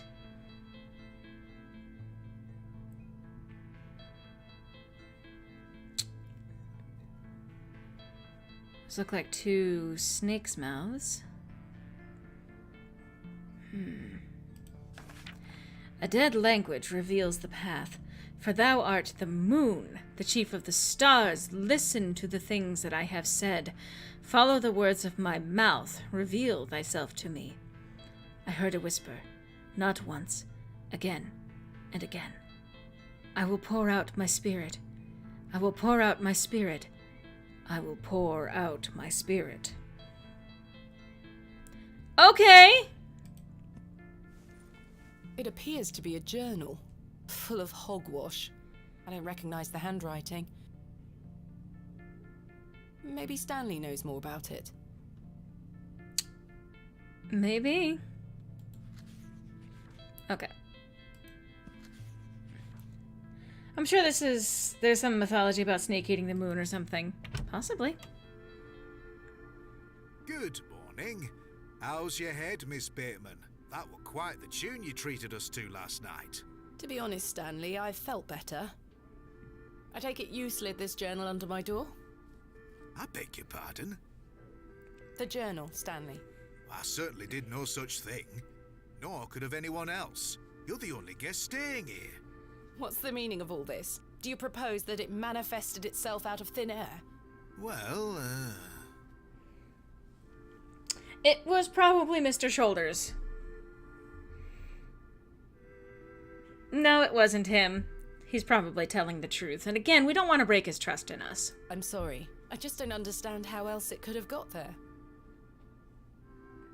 May as well. Like, here's the thing. He's been showing us a certain degree of trust. We've been showing him a degree of trust.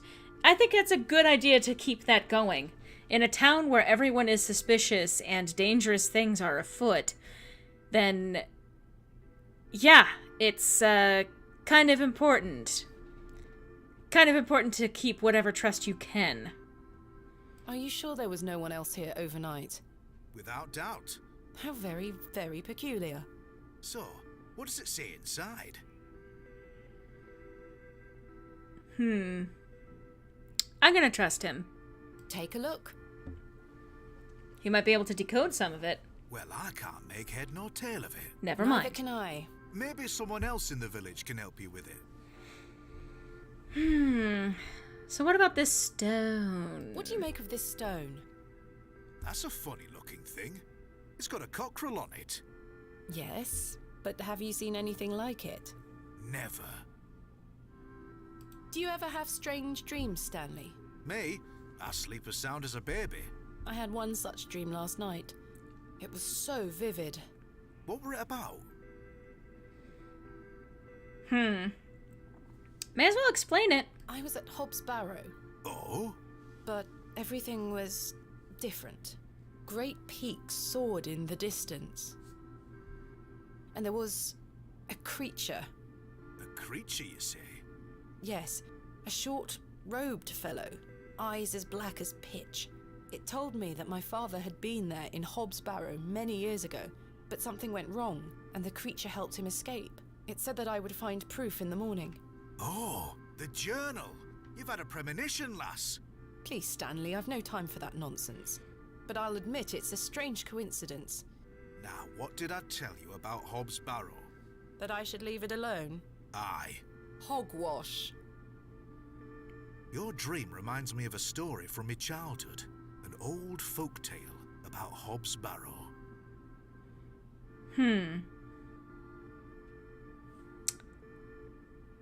Well.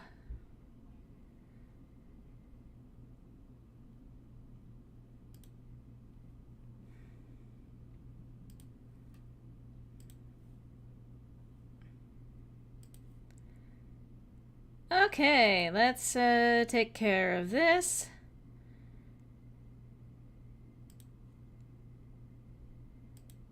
And let's see.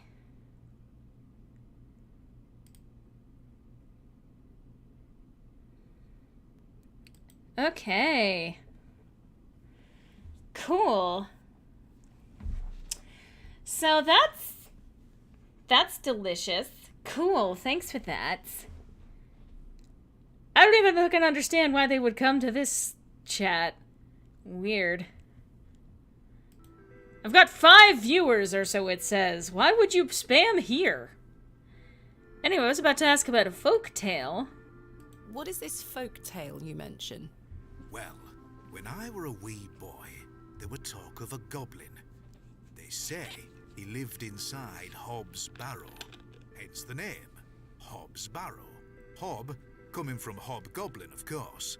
Fortunately, I don't remember anything else about it. I was told not to believe in such fairy tales, Stanley. Don't close your mind to such things, lass. I'm sure Mr. Shoulder will tell you more. If he ever Perhaps, shows if up. I ever meet him. Oh. Bye. See you soon. Good morning, Mr. Kemp. Good day, Miss Tompkins. I'm here for his lordship's paper. Sorry, lass. Mr. Price hasn't dropped them off this morning. I heard he actually left the village yesterday. Indeed, I can vouch for that. Ma'am? Good day. Oh dear. His lordship won't be pleased. My sincerest apologies, Miss Tompkins. I'll come back in a few days. Ta-ra. Goodbye. Okay. Well, there appears to be a knife left behind. The knife is stuck deep in the table. Take it. Goodness me, I can't budge it. Be careful, Miss Bateman. You'll cut yourself. I spent all morning trying to get that bloody thing out. I shall be having words with that scoundrel next time he shows his face.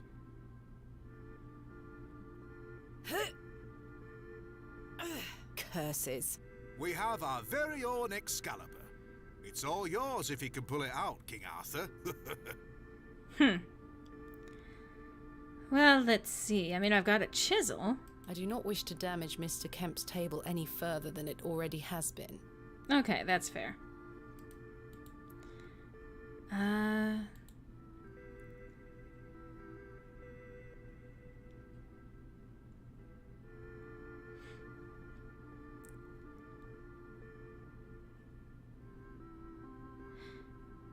Well, that looks like Epsilon, actually.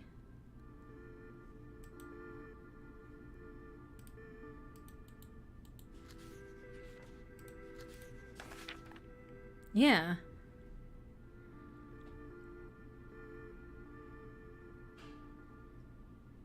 Interesting. Okay. Anything else in my inventory? Okay. Well, nothing so far. There's a couple of creaky places around here.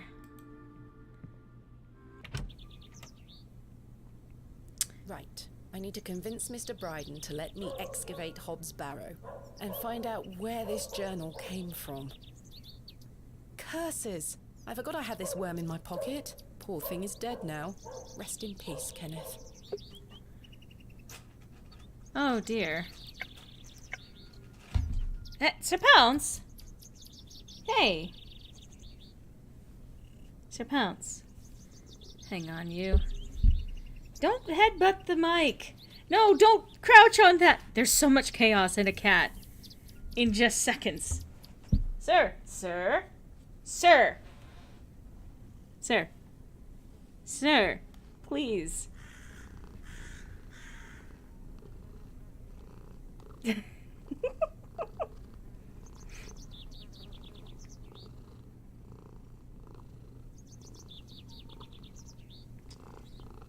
Here you go. It's a good purry boy.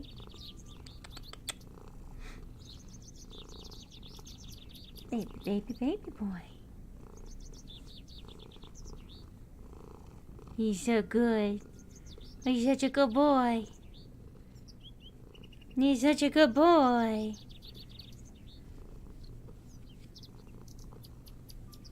He's been doing a lot better. We made some changes to his diet.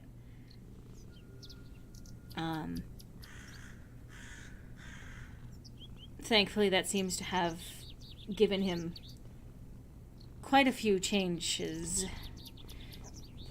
For example, his abdomen was really taut for a while.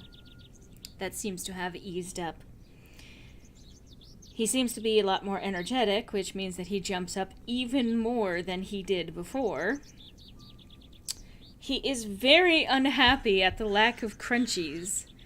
But unfortunately, sir, you are diabetic, and no more crunchies for you, no matter how much you protest. I'm sorry.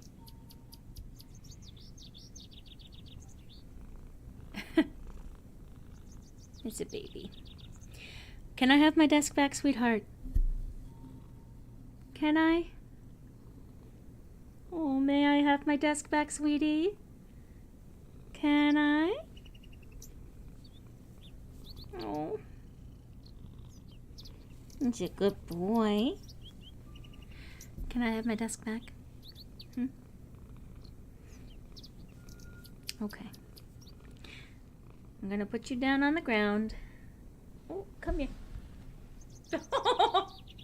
I pick him up and he leans into me limply, like, yes, this was where I wanted to go. Oh, my baby. Alright, sweetheart. There you go. Good boy. Okay. Sir Pounce was here. As I slam something into the mic. She is busy setting up her stall. Good day. I'm still setting up my stall. Come back later. Oh, I'm sorry. Good day. I'm still set. Oh, I'm so...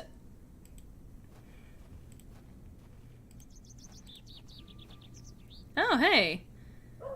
Good morning, Father Roach. Ah, Miss Bateman. What a pleasure to see you again. Have you tracked down Mr. Shoulder yet? Don't get me started. I'll take that as a no. Indeed. Do you recognize this journal? What a tatty old thing. You ought to take better care of your possessions, Miss Bateman. It's not mine. Then whose is it? That's precisely what I'm trying to find out. I'm afraid I can't help you. I haven't seen it before. What about this stone? What do you make of this stone? I don't recognize the symbol from any Christian iconography. Did you make it yourself? No, Never mind. Why does he assume that everything I'm presenting him with was somehow mine from the start? Like, I remember a few days ago coming across a cat on the street. They were much friendlier than most cats who would just be happy to be stroked. They gave me soft headbutts. Aww. What brings you to the square today? I'm meeting a couple of young congregation members to go over some scripture. You're welcome to join us. Thank you, Father Roach, but I have quite a busy day ahead of me. We will be at St. Edmund's, should you wish to join us later. Thanks for your time. Lord be with you. Excuse me. I swear to God, I'm not actually like... It's Mr. Crozier's forge. I didn't come to Bewley to... Father Roach still looks rather pallid. Barry's not sitting right with him. Well, let's see if there's anyone else who might be out and about. Oot in the boot. I don't need to go in there again. Let's harass this man first thing in the morning. Mr. Long mustn't be in. Or he's dead after getting into a row with Cyril.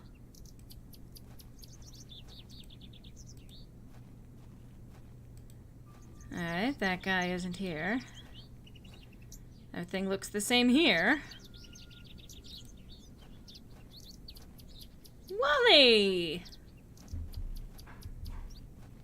Hello, Wally. Go away! You gave the door back to my sister. It wasn't very nice of you to bury her favourite toy, Wally.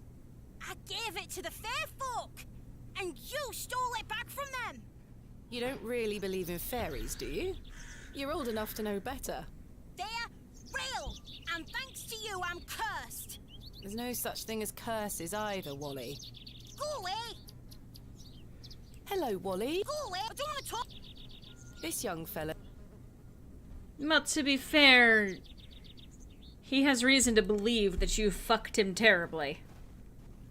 I should rephrase that. He has reason to believe that you have made his life miserable, so...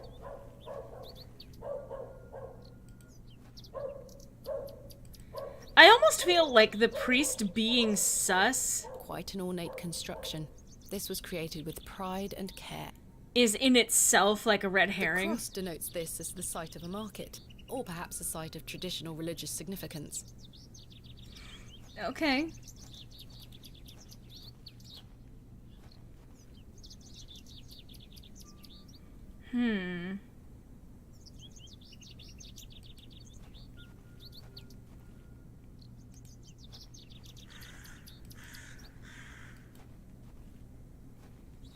Oh, hey. Thomasina! Good morning, Arthur. You look a bit addled. Are you feeling all right? I am not used to drinking as much as we did. Aye, my head is pounding. To tell you the truth, Arthur, I've had a somewhat puzzling morning. Oh? Someone slipped this journal under the door of my room. Whose journal is it? I have no idea. The text refers to some sort of excavation. Stanley must be playing tricks on you. He swore his innocence. I thought perhaps you might have done it? No, it wasn't me. That's for certain. Somehow I have a clear memory of last night.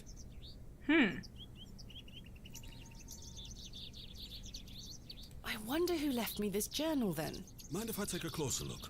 Please go ahead.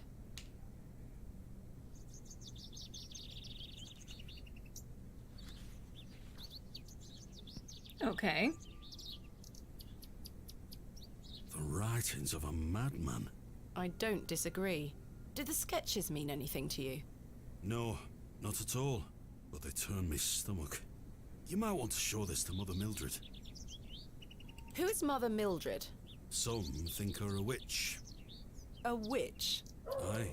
She might be able to help you with the symbols. Where can I find her? She lives alone in a little cottage within Herne Wood here. You shouldn't have too much trouble finding her. Thanks, Arthur. You're welcome. What do you make of this stone? It's a good shape for skimming across water. What is it? I'm not sure. It was strapped to the cover of the journal. How mysterious. I had a splendid time last night. Aye. I even remember most of it this time. Thanks for listening to me going on. I really appreciate it. The feeling is mutual. Thank you too, Arthur. Shouldn't you be manning the station? The line is down. Track damage between Bewley and Bakewell. No trains for a day or more. Does that mean I'm stranded here? For the time being, Thomasina. Capital. Why do people think Mother Mildred is a witch? Just because a woman lives alone in the woods doesn't mean she flies about on a broomstick. Well, just There's because more someone's to a it witch than doesn't that. mean that they fly him around on a She broomstick. lays with demons. Who are they? Oh, you know, local folk. Hogwash.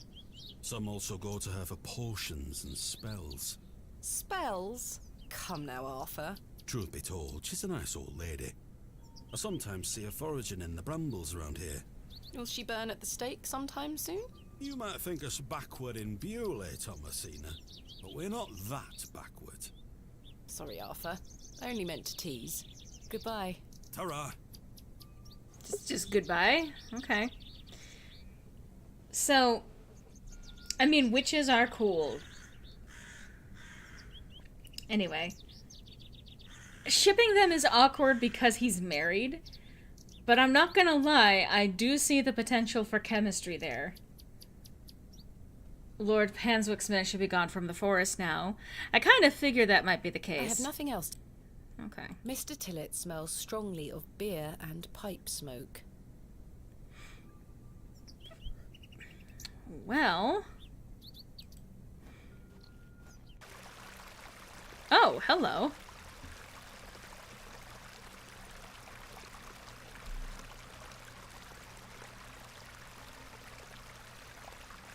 Hello, dear. Good day. What are you painting? He's a little more handsome than your average Bewley resident. Okay. I believe we've met. Miss Thomasina Bateman, the famous antiquarian. My reputation precedes me. I can assure you it does. And you are? James. Well, that is a lot. That's a lot of things we can ask him. It must have taken years to animate all of that.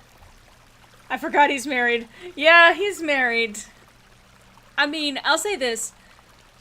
Attraction doesn't go away just because you're married to someone. That's what makes it an active choice to be committed to someone. Everyone is different, and I tend to not... it's complicated, but I do agree that if you have committed to someone, you should stay committed to that person. Otherwise, you can have conversations with them about the potentiality of opening up the relationship, but that's a discussion to be had with your partner, and not something to be decided over drinks at a pub. Are you a painter? You see this beck before you. Look at the water. See how it tumbles and falls. I seek one spot on which my eyes can rest, be it a stone or a small corner of the current. I meet it with my gaze, and out of the tumbling and falling, a new land rises. I see a new world. You certainly have the eloquence of an artist. What are you painting? A new world. Quite the ambition. Indeed, my ambition knows no bounds. Can I see it? Not yet.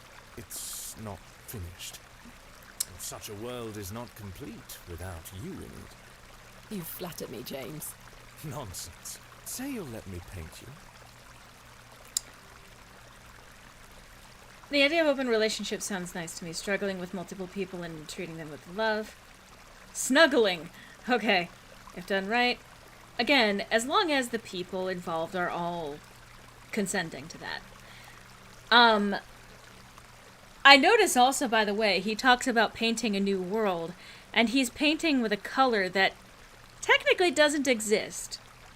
Magenta is not a real color in the sense that, I mean, there's a debate over this, but basically it's whatever our mind actually imagines that color to be, because otherwise there isn't actually a color that's supposed to be there. It's just where our brain places a color.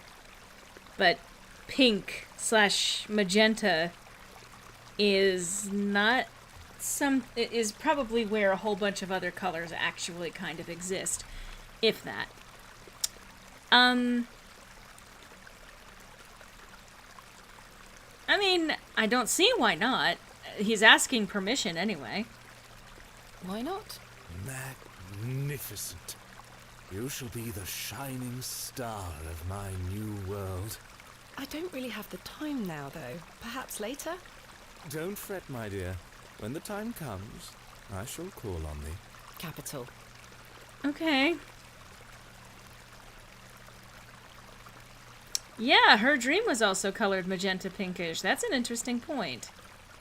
So, no, magenta isn't just a shade of pink. See, pink would be in the red spectrum, just depending on how much, white you effectively put in there. Magenta is basically meant to be a color between red and violet, but those are at two opposite ends of the visual spectrum when it comes to light. For there to be a color between the two is to kind of bring light back around on itself, which I am not a physics person. I'm not a color theory person. But there's not really supposed to be a space between them, but our brain fills in the blank of what a color between red and purple would be, and that's what magenta is. Do you recognize this journal? A place to keep one's thoughts and reflect. Is it yours? No, my dear. What do you make of this stone? Can't see it from all the way over here. You might want to keep a hold of it. Do you know of Hobbs Barrow? I'd like to know more about you, Thomasina. What time do you like to rise in the morning? How do you like your tea?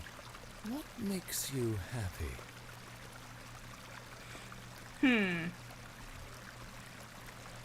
He is asking too many questions.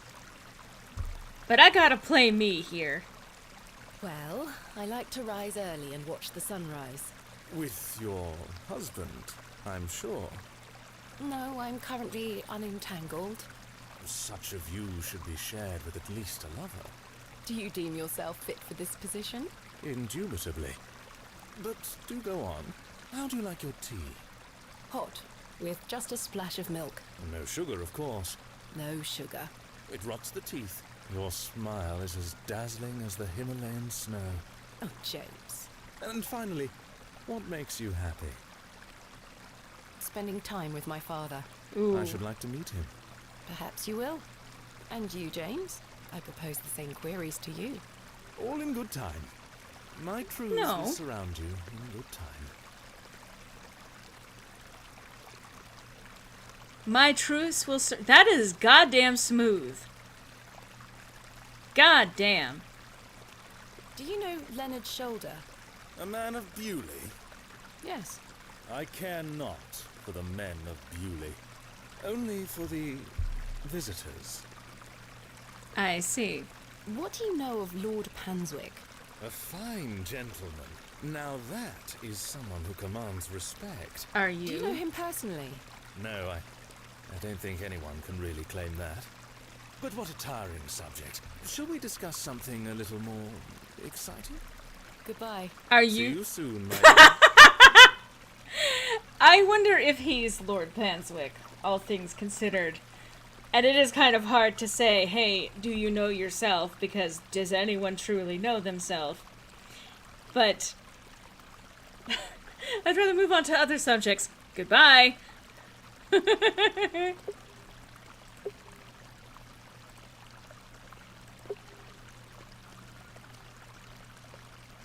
James. Sweet little flowers. Take one! I want a flower! The delicate flowers smell rather sweet.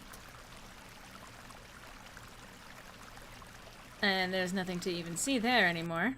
Oops. I should go. Hello, Arthur. Do you know about James? I met a man named James up at the back. Do you know him? James? I don't think so. His manner of speaking, it doesn't sound like he is from around here. Oh, aye. Maybe he is just passing through. Goodbye. Ta-ra.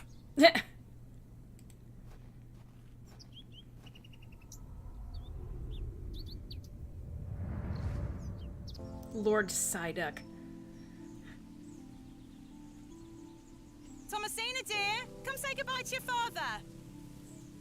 Come on now, don't make him wait. 25-ish years ago. I don't want to. That would line up. Aren't you going to miss me? I hate you, Daddy. Those are strong words for such a little lady. I want to come with you. We've been through this, little bird. You can't come with me this time, but we'll go to Sebra next month. I promise. Oh, what a dig that shall be. I hate you. Well, I love you. See you soon, little bird.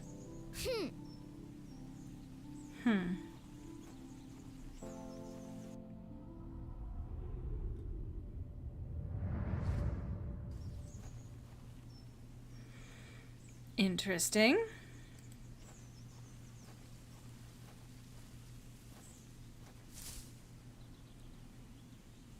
A badger's set.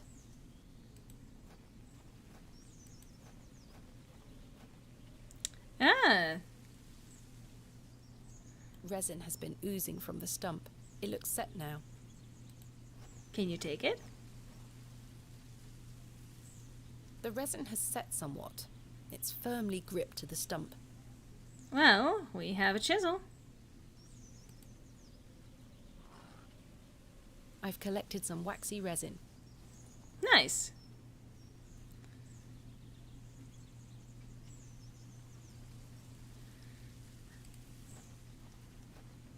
Okay. Mother Mildred, I assume. Again! A magenta berry. I think there's color coding going on here. It's the old woman I saw at Bewley Station. Ah, that's right. Okay. Please, forgive my intrusion. Are you Mother Mildred? Some call me that. I prefer Mildred Walker, given as that's my name. Apologies. Thomasina Bateman. I think we met at Bewley Station. I take it Panswick's men have cleared off. Good riddance. Those ruffians would cut their own noses off if he asked them to. I recognised you the moment I laid eyes on you at the station. I beg your pardon? Oh, yeah, it's quite a striking family resemblance. You have your father's eyes, Miss Bateman.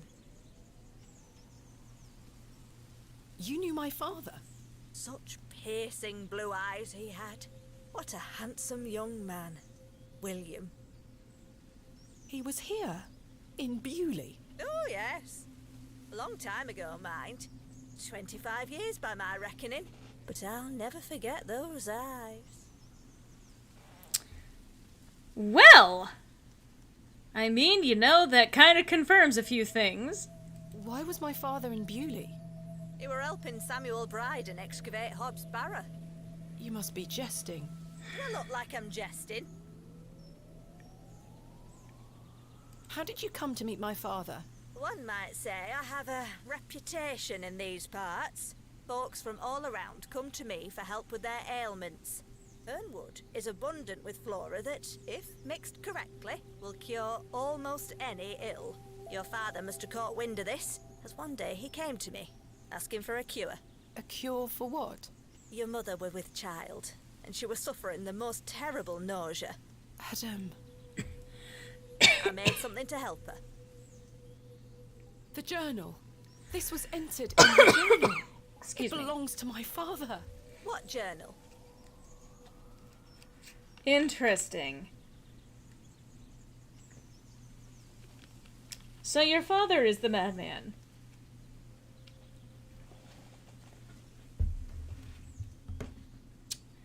Take a look at this. A passage recalls meeting a local wise woman to seek a tincture for his beloved's nausea gravidarum. Aye, that's me. I made the tincture for him. This is incredible. You don't recognise your own father's handwriting? It's been so many years since I've seen it. What do you make of this stone? I-A-W. I haven't a clue. Perhaps it's an old folk trinket, or a talisman of some kind. The moors are steeped in folklore. Probably something I should check in with Leonard Shoulder. What can you tell me about the excavation? Well, not much. I only met your father twice. The last time he asked me if I knew anything about binding magic. Binding magic? He said he needed it for the excavation. Hogwash. My father is a man of logic and reason. Why would he be asking about such nonsense? Perhaps you don't know him as well as you think. Anyway, I know nothing of magic and told him so. He seemed disappointed. I never saw him again, but I understand the excavation went ahead. Samuel Bryden hanged himself not long after. Reason enough for you to stay well clear of that place.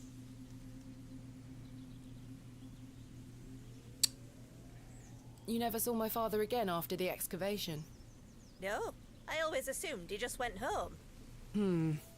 Who excavated Hobbs Barrow alongside Samuel Bryden and my father? From memory, it were just the two of them. What do you think my father meant by binding magic? I've no idea. He didn't explain more, and I didn't wish to pry. This just doesn't sound like my father at all. You'll have to ask him yourself. I'm afraid my father has been incapacitated since I was a child. He cannot speak nor move. Terrible. Oh, I'm sorry.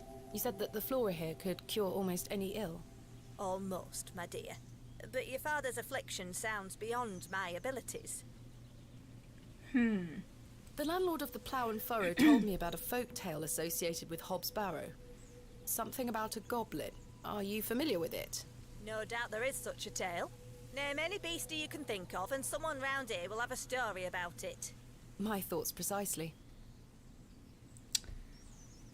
Okay. Charles Bryden mentioned there was a third man involved in the excavation. Is that so? Well, you'd best ask him about it. He knows more than I do. Okay. Can you tell me anything about Leonard Shoulder? I know of him, as is the nature of such a small town. I also know he invited you here. Little escapes you, Miss Walker. So they say. My path rarely crosses with his. Let's put it that way. But he's a nice enough fellow. I see. Was he your husband? Okay. Do you know Lord Panswick? I know his labourers make a mess of these woods, the brutes. The man himself hasn't graced me with his presence. You've never met him? Not since he were a wee lad. A maid brought him to me with a sore stomach. It were all the rich food they were feeding him, nowt more. Thank you for your help, Miss Walker. They look somewhat like juniper berries. What are those berries you're picking? An ancient breed, no good for eating. However, they do have some medicinal qualities. I see. What are those berries? However... I see. The cottage is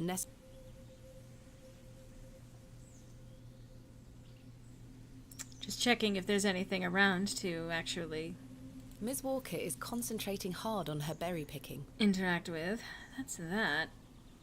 I already... Oh, maybe ask her about the resin. I don't wish to give that away. I didn't say to give it away. You dumb bitch, no. No, Sir Pounce.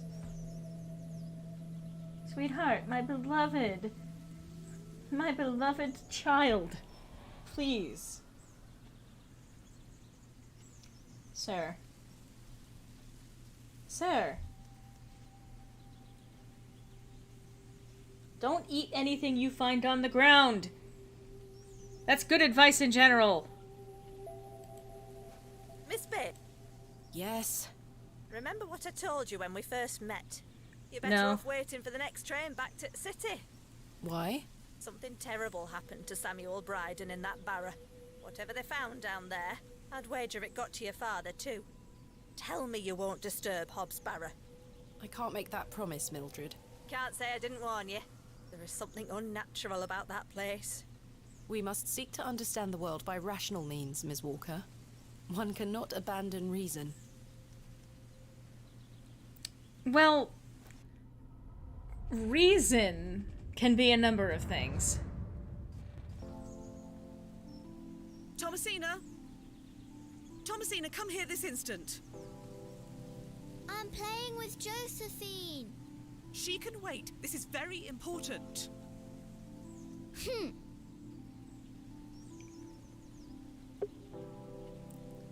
I'll be back soon, Josephine. I see, so we're creating a bit of a loop here, huh? What is it, Mummy? It's your father. Daddy's home? No, my dear. I must go to Bakewell with haste. Miss Bowes will look after you whilst I'm gone. Is that clear? Where's Daddy? He's had an accident. What happened? He's come off his horse. Silly Daddy. Will he be all right? Of course he will be fine. Your father is as strong as an ox, but I need to go collect him, all right? Can't I come too? No, dear. Miss Bowes will look after you. But I want to come. Go pick up your dolls, then come inside, all right? Yes, Mummy. Mummy looks worried. Go pick up your doll. Yes, Mummy.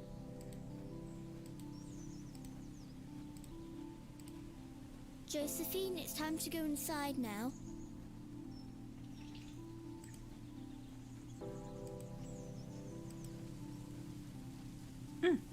Where did Mummy go?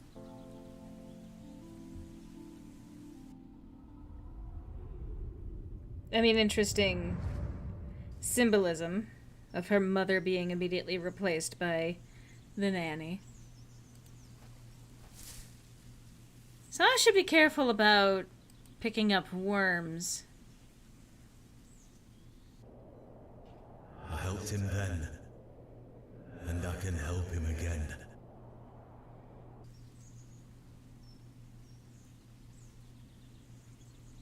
Okay.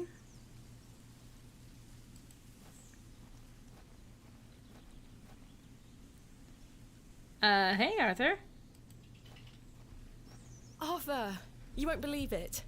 The journal belongs to my father. He was here in Bewley. Arthur? Hello? I don't like that. Oh, sorry. I'm trying to remember something. What is it? I'm not sure. Something in the woods. It will come back to me. You say your father were in Bewley?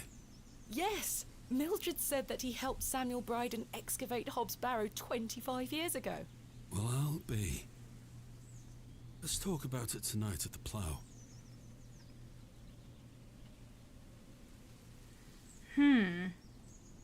Arthur, I must tell you about the dream I had. I was at Hobbs Barrow and there was a creature. It told me it saved my father from something inside and that I would find proof of this in the morning. Sure enough, when I awoke, the journal was in my room. Mildred confirmed the journal belonged to my father. The creature told me it could help my father again. I mean, it was merely a dream. I don't know what to think anymore. Arthur? Arthur, are you listening? Fine then, we'll talk later. I hope you piece together your memories. He is staring intently into the woods.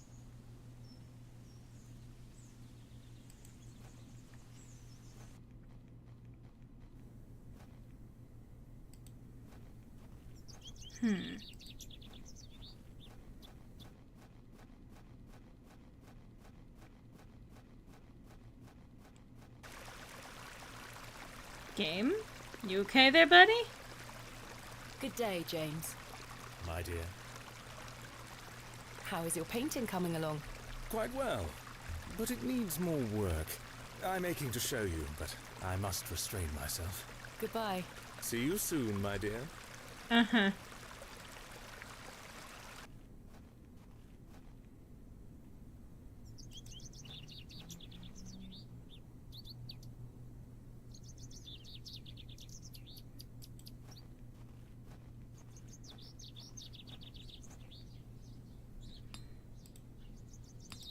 Good day.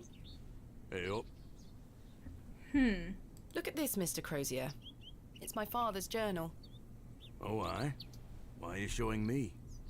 Did you slip it under my door last night? Ha! Have you gone daft? Why would I have your father's journal? Never mind.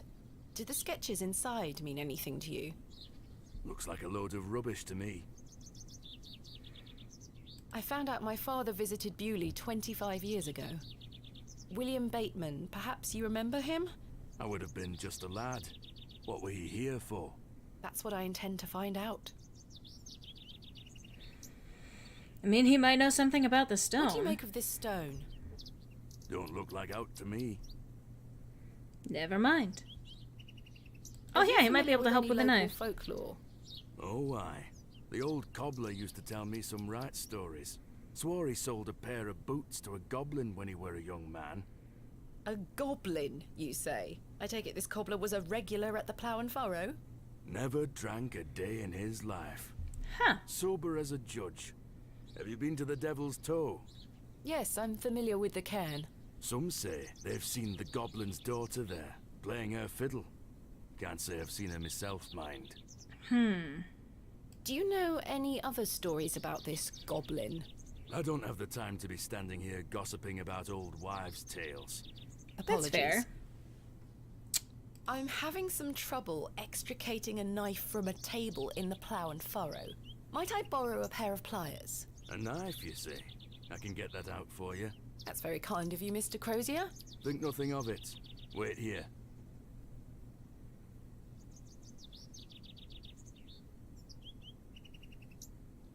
That were a struggle. Here you are. Thank you so much. You are now Thanks king. for your time. Aye. Speak to you later. It's probably a good idea to have a knife, yeah. Well, I am curious to know more about this game. I do want to continue.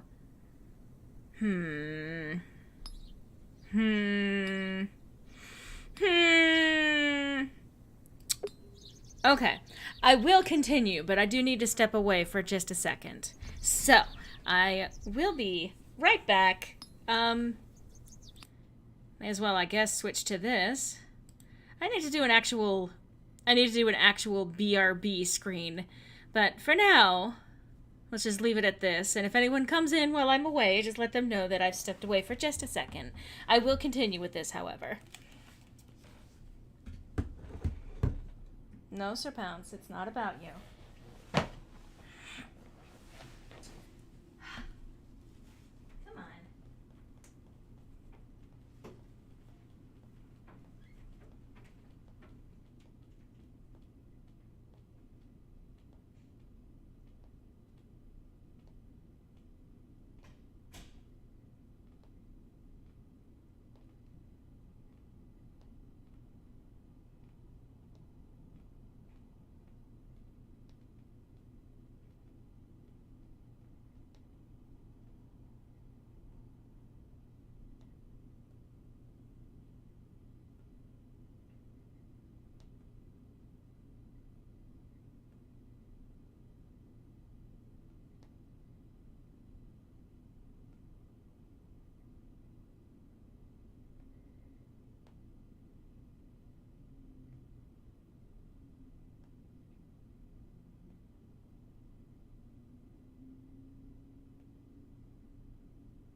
I know that's your opinion.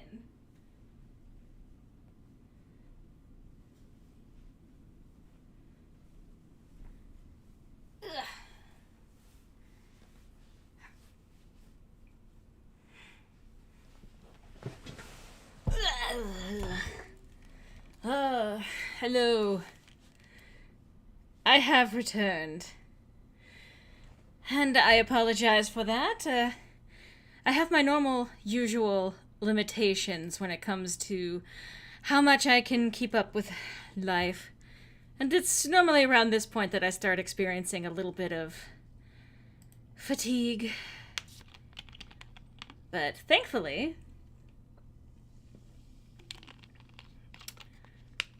I'm not exactly playing a high-energy game or anything like that, so I think I can probably keep going with this.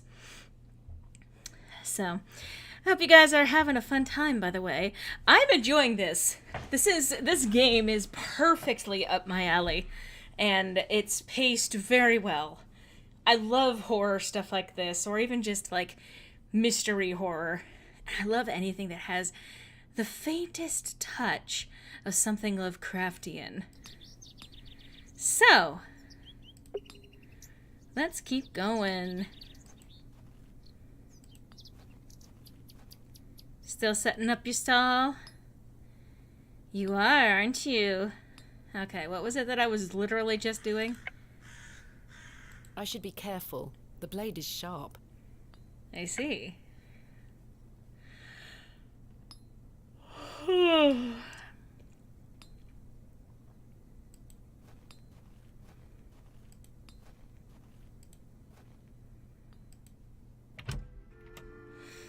I literally actually cannot remember.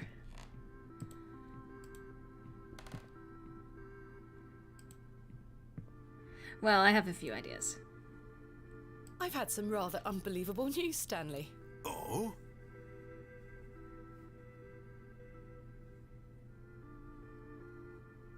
Remarkable.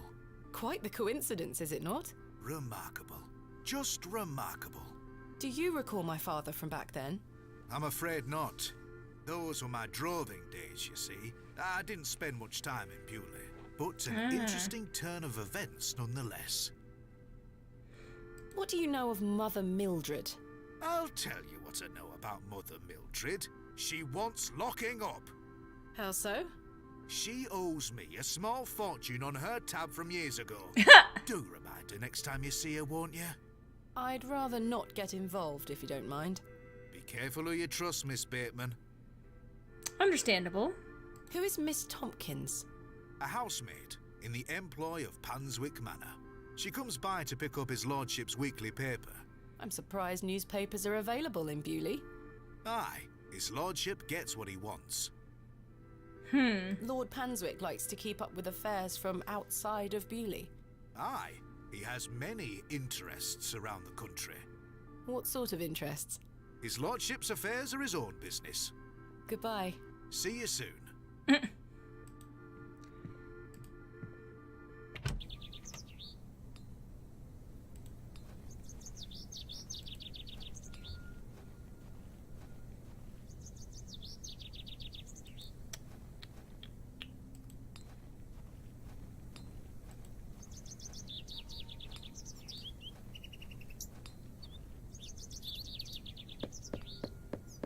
That's a cobbler.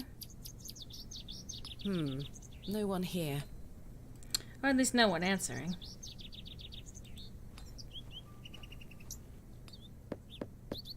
Just covering my bases.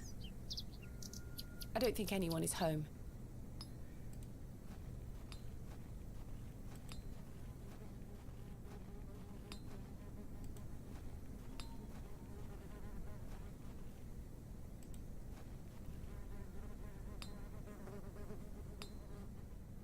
Where am I hearing that fly coming from?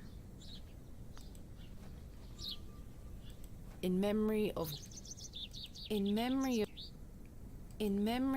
Barnaby Tillett.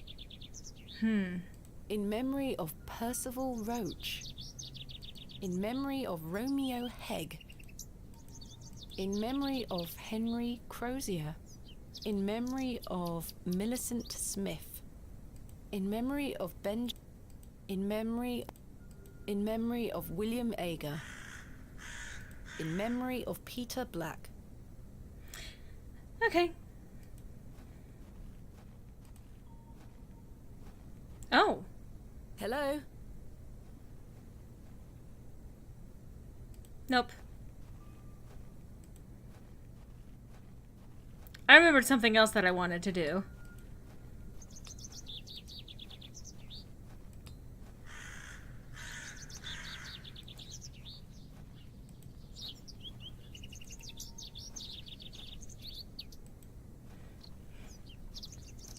I don't know about you, but yeah, no, seeing a strange girl popping up out of nowhere. The road disappears over the horizon. I see nothing but moorland. Okay.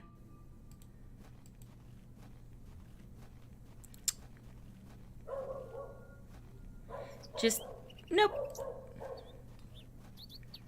Do not want.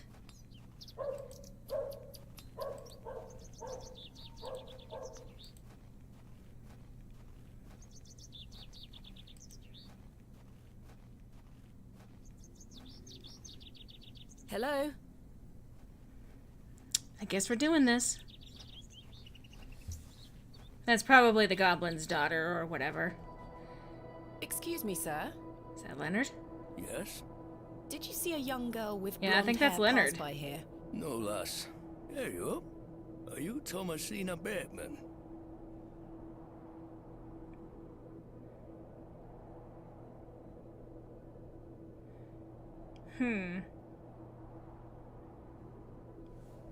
That's my name. How marvellous. It's me, Leonard Shoulder. Heavens! I'd given up on finding you. Please take a seat, Miss Bateman. We have much to discuss. On the bench. You've proven to be quite the enigma, Mr. Shoulder. I'm mortified. I offer you 1,000 apologies. You see, I've been bound to my bed these past few days with a terrible fever. How dreadful. I take it you're feeling better now? Aye. I were on me way to find you when I stopped here to catch me breath. I've not much go in me these days. I'm sorry to hear that. I were worried you'd have given up on me and left town. I had no idea what had become of you, Mr. Shoulder. I spent a good amount of time pounding on your front door. I'm embarrassed. I really am. I've been doing my best to sleep through the fever. I am so very sorry. Yeah, I don't think that's true. Please accept my apology, Miss Bateman. Fine, Mr. Shoulder. I've come all this way. Let us speak of the business at hand. Marvelous. I've just learned that my father was part of a previous excavation of Hobb's Barrow some 25 years ago. The Why effect didn't of the you clouds in mention the this your sky, by the letter? way. What? Where did you hear that? I have my means. I swear, Miss Bateman, I had no idea. I take it you will also deny delivering me my father's journal? I'm confused. What journal? My father's journal was slipped under my door at the Plough and Furrow. It wasn't you who did this. I've been bound to me bed, lass. What an extraordinary coincidence. You are following in your father's footsteps. It would seem so, Mr. Shoulder.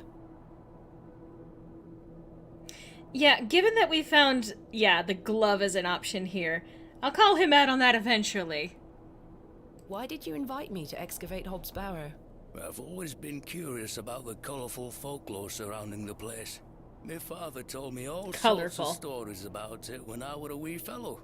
Stories that some folk around here take a little too seriously, especially after those lads entered the Barrow a while back. How did you know about me? I saw your interview in the Bakewell Times. A young lady travelling about the land, digging up barrows. Perfect for the job. But why do you wish to excavate the barrow? I want to see what those lads found in there. My curiosity has grown over the years. Now it is time for the mystery to be solved. I must say I am rather eager to find out what's in there myself. I've managed to find Hobb's Barrow, but Mr. Bryden is yet to give me permission to excavate. Is that so? keep trying. He'll relent eventually. Perhaps you could have a word with him. Oh, no. A lovely young lass such as yourself has a better chance of changing his mind than a shaky old goat like me. Goat. You told me in your letter there would be no issue gaining access to the Barrow. I didn't foresee any when I wrote to you. I'm sorry this has been more complicated than anticipated. Don't give up yet, Miss Bateman. Keep trying with Mr. Bryden. Did you know my father? I don't believe so. What's his name? William Bateman. He was in Bewley for at least a few days, from my understanding. I'm sorry, lass. The name doesn't ring a bell. Are you sure you had no idea of my father? I'm quite sure. A most fascinating coincidence, but nothing more than that. I'm starting to wonder if it's more than mere coincidence, Mr. Shoulder. Miss Bateman, I did not take you for a credulous individual. I'm none of the sort.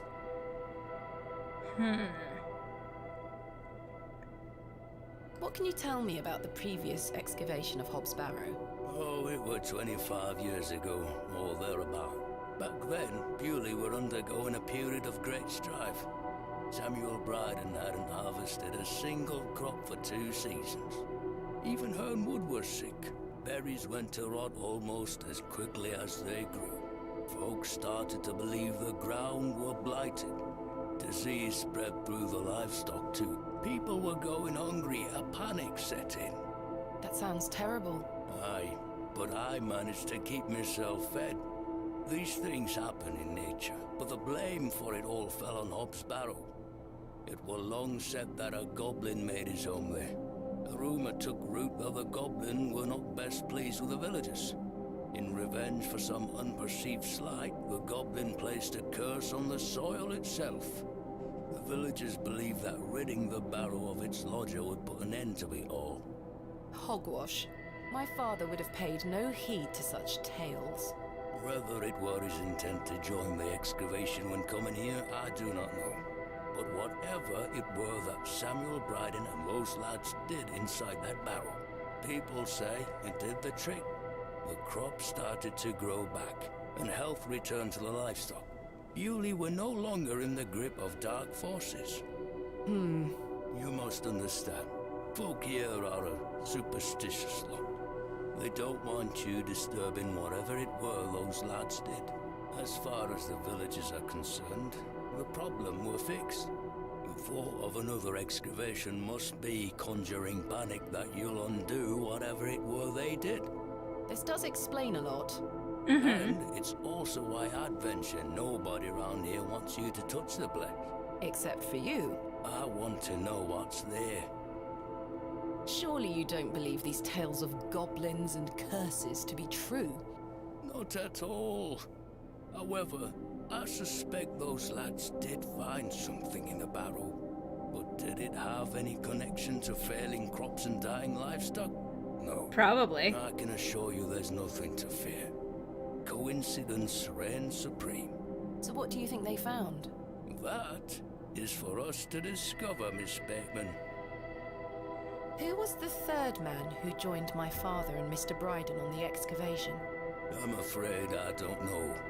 Although I'd heard about the excavation and I were intrigued by it, I mostly stayed at home during that time. The atmosphere in the village was rather too tense for me liking. And besides, the excavation were undertaken with an air of mystery about it.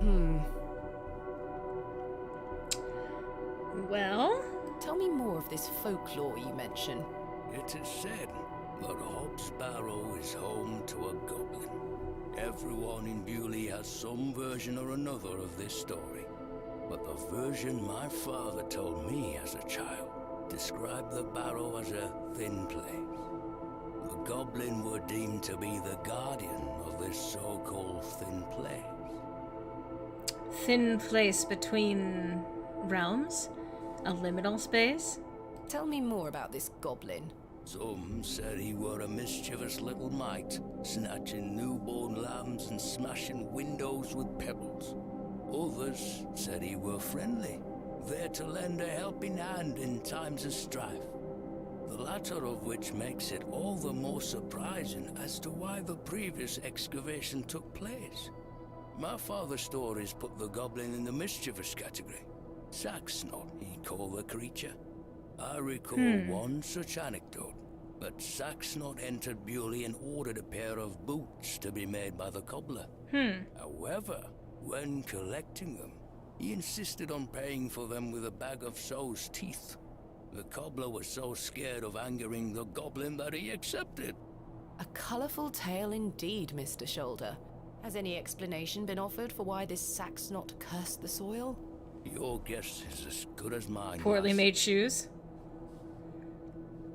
I mean, the Fae have been known for throwing tantrums over less. What is a thin place? A place where one can walk between worlds. Where the flesh meets the spirit world. Just superstition, of course, as you well know. Well, I did have a weird fucking dream. I had a peculiar dream last night. That's another way of putting it. I met a creature at Hob's Barrow. I suppose you might say it was a goblin. It told me it had saved my father from trouble inside Hob's Barrow. I'll admit the coincidence of this is somewhat astounding. A remarkable coincidence, but nothing more than that. But there is still one thing that puzzles me. The goblin told me proof of its claims would await me in the morning. Surely enough, I awoke to find that my father's journal had appeared in my room. Very queer indeed. Mr. Shoulder, you invited me here, to a town I'd never heard of, only for me to discover that my own father was here 25 years before. And not only that, but that he was also embroiled in some sort of superstitious hysteria which goes against everything he ever taught me. Something is wrong here. This must be more than mere coincidence. It's strange, I'll give you that. But please remember who you are, Miss Bateman. Who am I? Can you possibly know that? But, yeah, no, see, that is what logic is. Logic is when you are presented with enough evidence and data to make you question what it is that you already know, and the effort to actually reconcile the new data with what you've learned previously. That is how science works. This is my father's journal. Incredible. Can I look inside? No. You may. Look at these drawings. Wonder what it all means. You and I both. It all feels very out of character for my father. I'm sure you'll find the answers beneath the soil, Miss Bateman. Uh-huh. Well, you have chickens. What do you think of this stone? What do you make of this strange stone? A carving of a cockerel? Yes, it was strapped to my father's journal. Do you think it could have something to do with the previous excavation? Possibly, though I'm not aware of the motif having any meaning around these parts. Is this your glove? I've been looking all over for that. Where did you find it? In the alley behind the plough and furrow on the night of my arrival. Were you there? As I say, I've been bedbound for several days, Miss Bateman. But we saw you. How odd. Can I please have it back? Here. Thank you.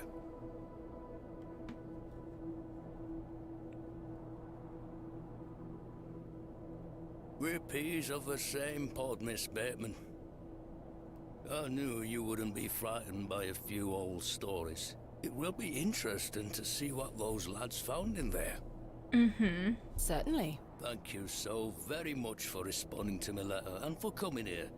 We have some great discoveries to make, you and I. I sincerely hope so. And a chance to follow in your father's footsteps. Right, time for me to shift these old bones. Yeah, I don't want to follow take them me too spot of the closely. plough and furrow. I'll be there all night should you need me assistance. Thank you, Mr. Shoulder. I'm sorry again for giving you the runaround. I promise I am not beyond redemption. I won't let you down again. See you soon.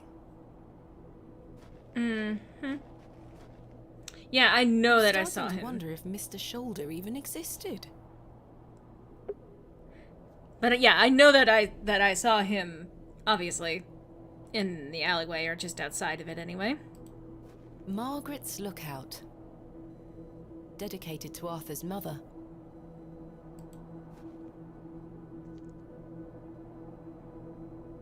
Achievement unlocked. A moment of reflection.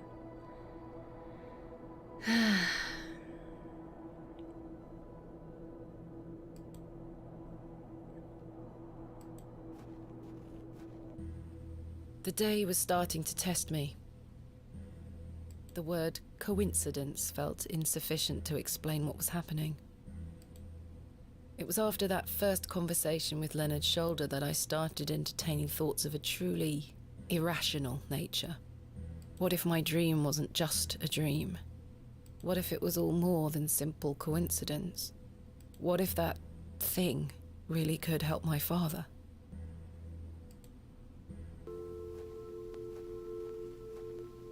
Good day, little one. Hello? What's this? A fiddle bow? There's no string.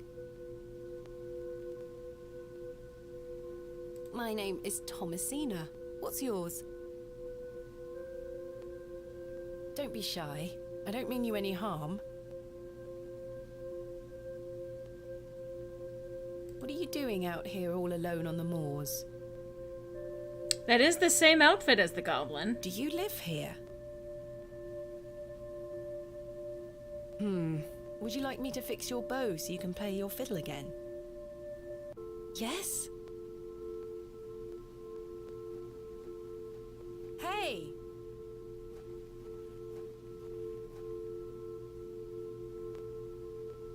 Most peculiar. Perhaps I can mend the bow for her. If memories of my childhood violin lessons serve me right, bowstring is made from animal hair, coated in a waxy resin. The strings don't vibrate without it. The Devil's Toe, a local landmark.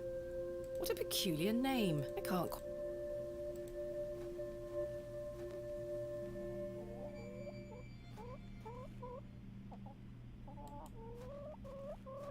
A carved stone has been affixed to the door.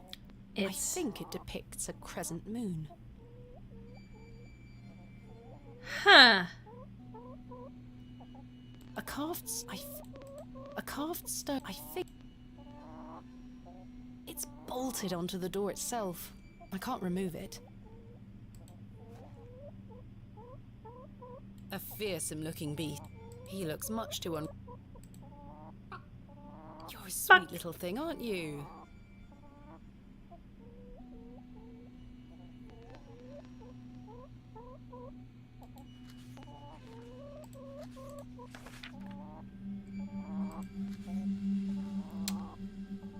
When the sun and the two moons meet, the guardian shall be defeated. Well, we found one of the moons.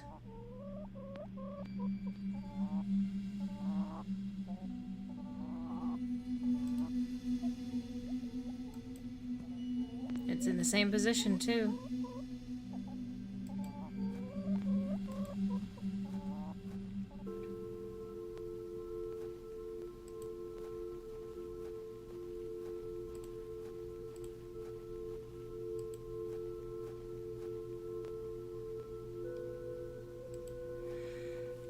Animal hair. Oop.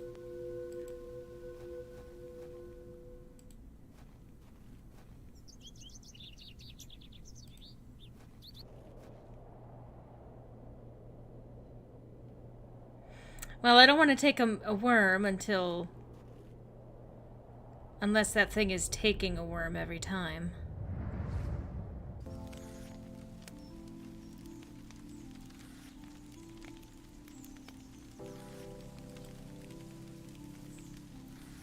Mummy?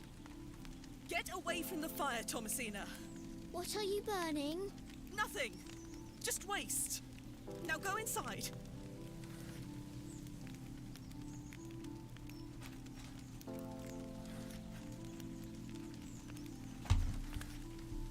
Sir Pounds. Hey. Come here. Okay.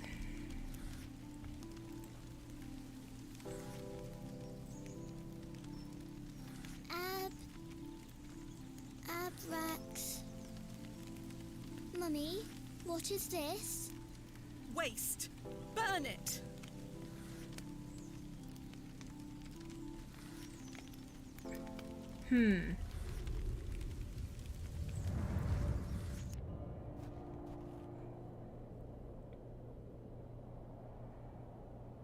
Well, before I talk with you... Wait.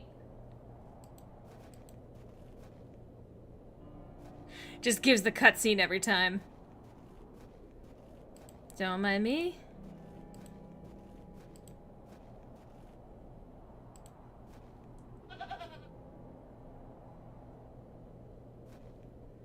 What a wild looking... Well, then never mind.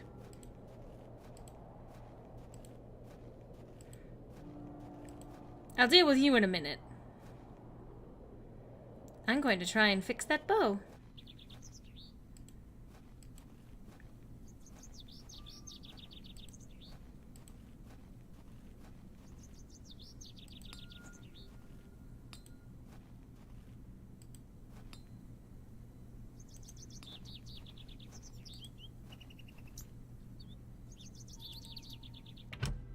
I've got the resin. The enigmatic. He looks somewhat frail.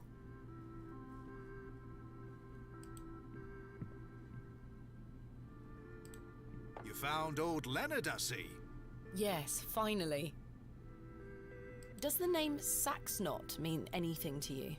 No, I can't say it does. Goodbye. See you soon. Hello there. Yes? My name is Thomasina. What's yours? Ted? Ted Cross? Pleased to meet you. Likewise. Are you a local, Mr. Cross? Oh no, I'm just passing through. I'm a musician. Just myself, me guitar and me horse. Huh. Are you a travelling musician? Aye. I've been playing a new song tonight. I've just finished the lyrics. What's it about? You'll have to come listen. Okay. What do you make of Bewley? Can't say that I know much about this place. I don't usually travel this far south. I see. Have you heard of a place called Hobbs Barrow? Can't say I have, miss. What is it? Never mind. Thank you for your time. Make sure you watch my performance later, won't you? I'll try. The poor thing. The poor thing. Okay. Hello again, Mr. Shoulder. Miss Behrman. I've still not been able to gain permission to excavate from Mr. Bryden. Is that so? Perhaps Have you could even show him asked? something that might change his mind. I've still not been... Yes, perhaps. What else can you tell me about this Saxnot? Try not to worry yourself too much with these old stories. Leave those to the locals, Miss Behrman. Have others spoken of goblins appearing in their dreams? A dream is a dream, that is all. They merely make for good stories. I know, I know. But to answer your question, no, not to my knowledge. Tell me about yourself, Mr. Shoulder. I'm sure the locals have filled you in already, lass. You cut quite the mysterious figure. Most had little to say. It's true, I do tend to keep my head down. When one gets to my age, one grows very comfortable in one's home. I like the isolation of the moors. I wouldn't change it for anything. I take it you don't get many visitors. Oh no, nobody bothers me. That's the perk of living so far out, huh? Just me and me hens. I used to come into Bewley more often, back before my health went to bugger, eh? What do you think of Bewley? Whilst one could consider the villagers to be rather unenlightened, this place has its charm. The market's in town today. You can see that folk want for nought here. Interesting. What else can you tell me about the previous excavation? I think I covered it earlier, Miss Bateman. As you yourself said, it were a time of superstitious hysteria. What was it like, living in that period of hysteria? I kept to myself. It didn't really affect me. My hens stayed healthy and their eggs kept me well fed. If one can keep a level head in such situations, one can get by. Indeed. Is there anything else I should be aware of before my own excavation? No other ghouls I should be worried about? You know the answer to that. The corruption in that soil were all in the minds of men. Well, it's not in the minds of men because there was clearly a problem. Whether or not that's supernatural is up for debate, but that's still one of those... Something happened. And it's worth considering. Is there anything else I should know about Hob's Barrow, Mr. Shoulder? No, lass. I'm certain we will know a lot more about it by this time tomorrow. I hope so. An important thing to do, by the way, is to try and exhaust all conversation options. What do you make of Lord Panswick? His lordship is an important man in Bewley, as I'm sure you have gathered. His family has commanded much respect here for many generations. Do you respect him as a leader? I do. He wants the best for the village. Does he? Without his influence, the railway line would have never come through here. Does he want more visitors? Aye, I believe so.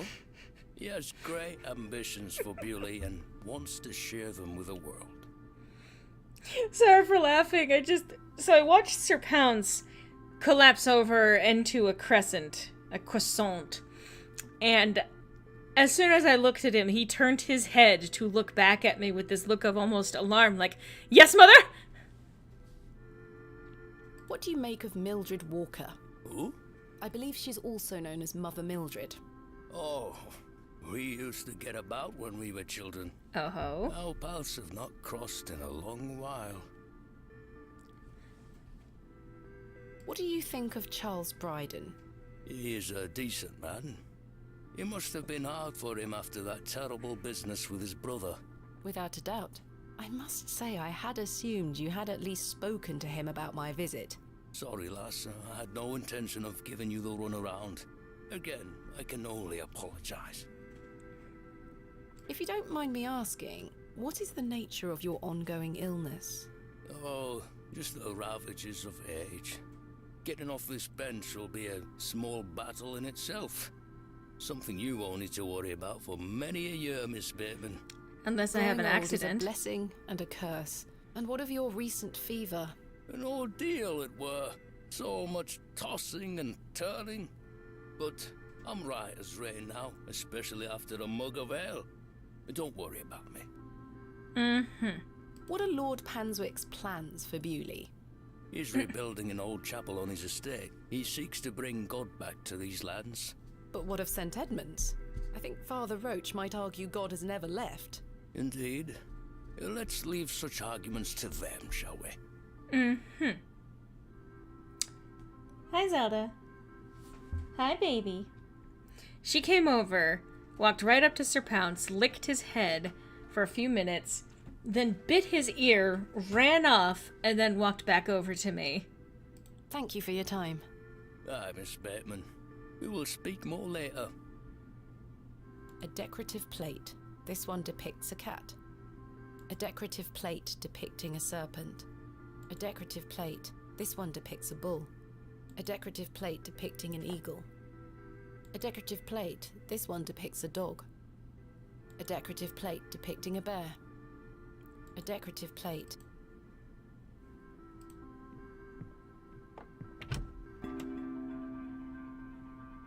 A decorative plate depicting a goat.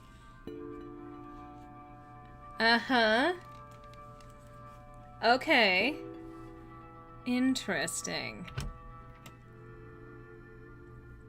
So, I'm going to guess that these plates were each hung in the room of newcomers to this town.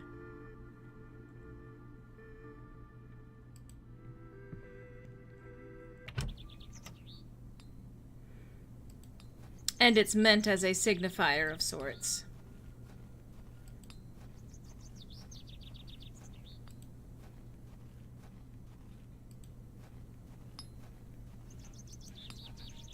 Nope, nope, nope.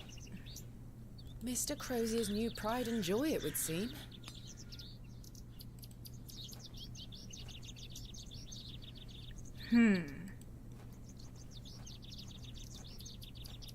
Well, I can find animal hair somewhere, I'm sure. Oh, God. Oh. The badger, maybe?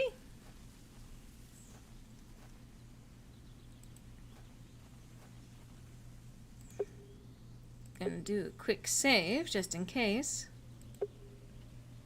I shan't be visiting the badgers again. I was lucky to escape intact. Oh, come on.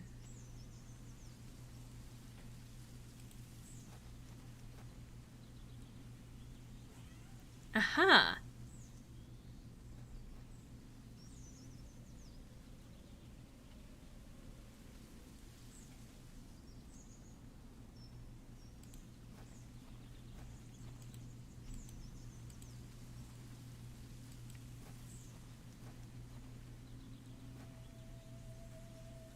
I have nothing else to... Okay.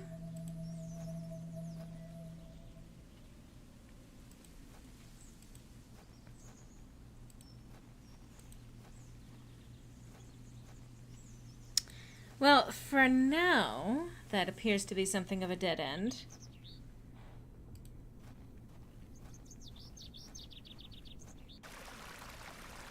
Good day, James. My dear. How is your painting coming along? Quite well, but it needs more work. I'm aching to show you, but... Goodbye. See you soon. Okay.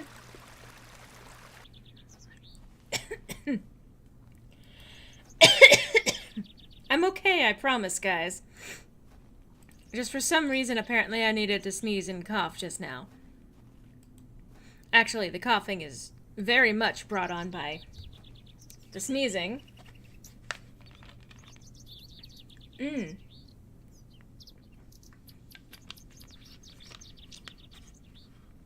That's true. He did say that he had a horse.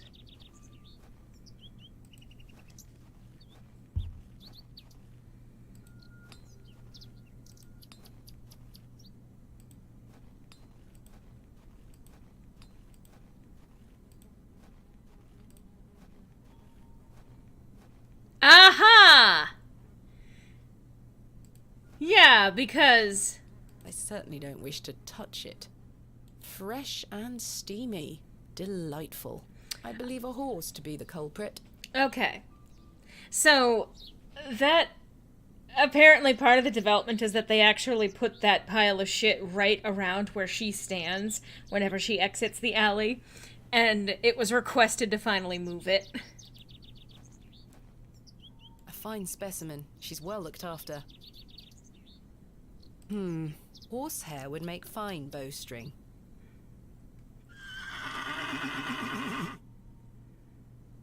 She almost took my head off. Yeah! Well, we have a sharp knife. I could certainly use the knife to cut some hair from her tail, but I'm gonna have to gain her trust unless I want a hoof to the nose. Let's see, how do I do that? Well, I imagine it might want some fresh fruit.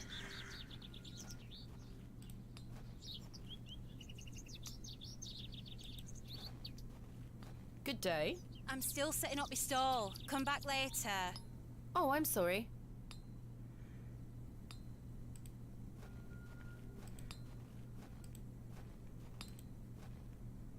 Good day.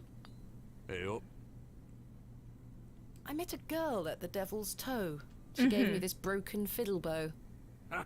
Well, you've experienced the local folklore firsthand then, lass. Does the name Saxknot mean anything to you? Never heard of it. What is it? Never mind. Thanks for your time. Aye. Speak to you later. Well, I don't have a means to actually earn the trust yet, I don't think. This must belong to some... I think I'll have to go back to that later.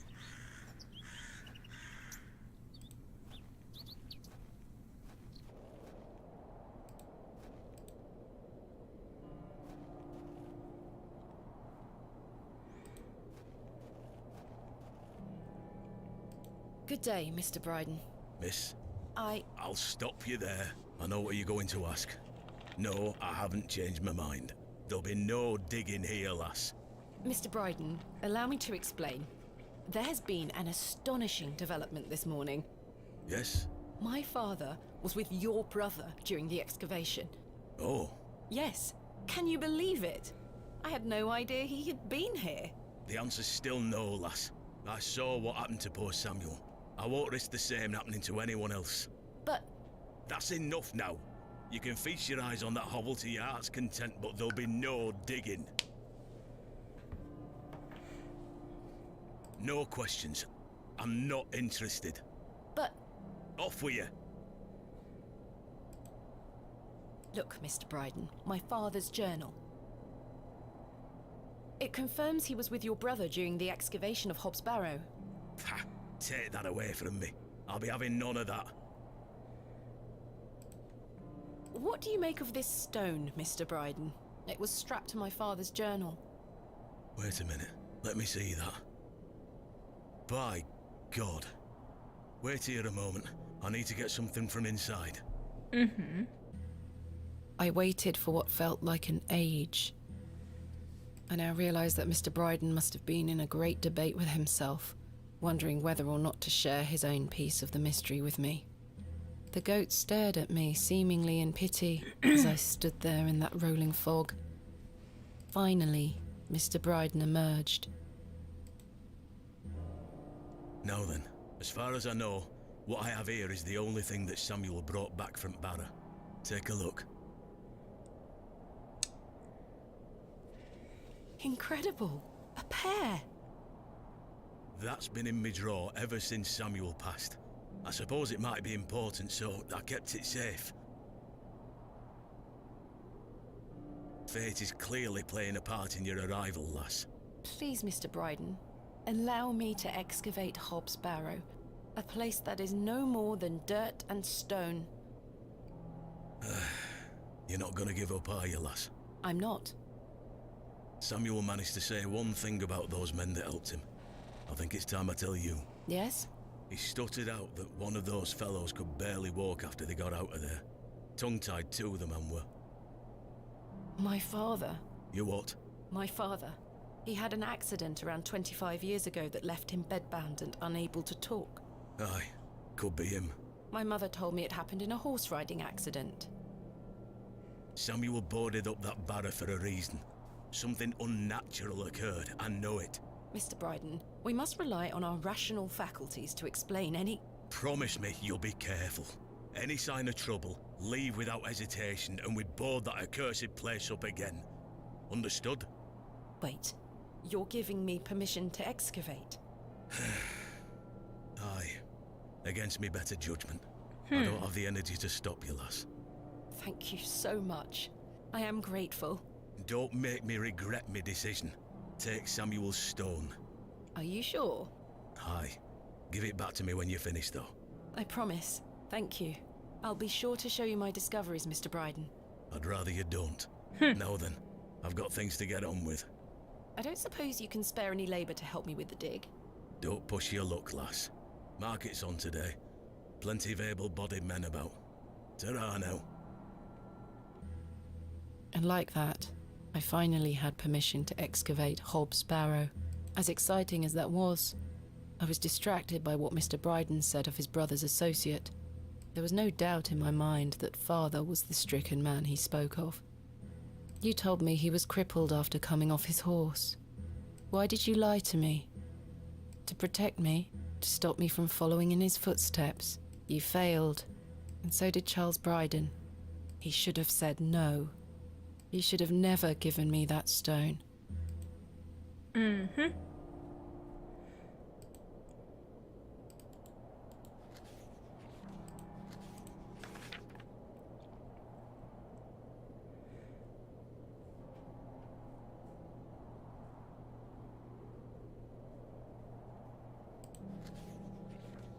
Well, those are the two serpents.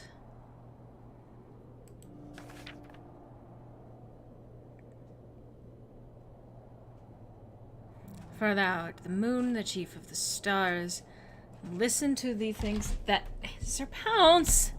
Ow! That hurt! Don't stab me! Sir.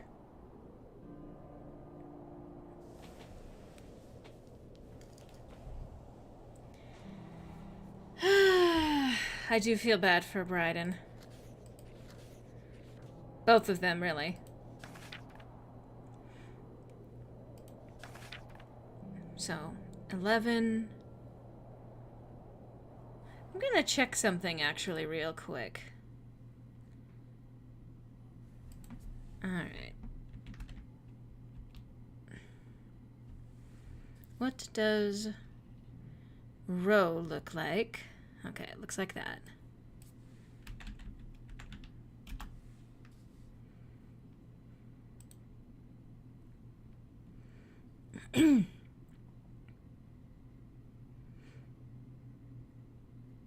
Okay. Looks kind of like a snake eye.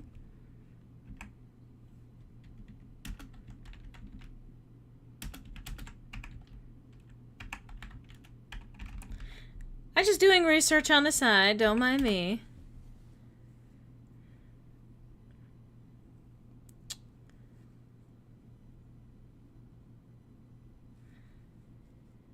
Okay.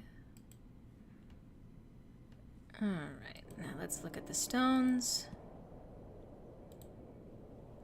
Because that looks like an epsilon. IA. And the 1 star. Stars. More stars. Zeta. That looks like a crescent moon. And it's the opposite direction. So I think we need to find the 3rd stone.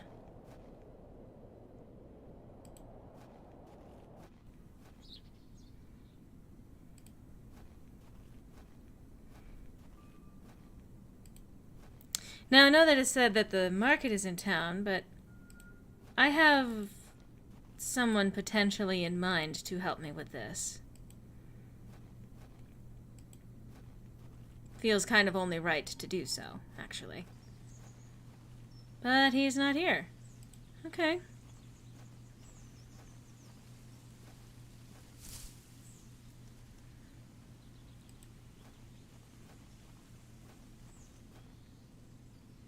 Okay.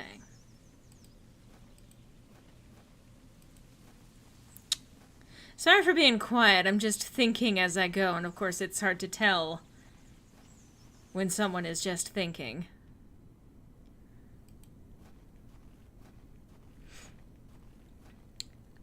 Alright, Shikarian. I know that I'm actually going a little bit longer than usual, but it's been good having you along. Thank you for stopping by today. Ah, good luck with work.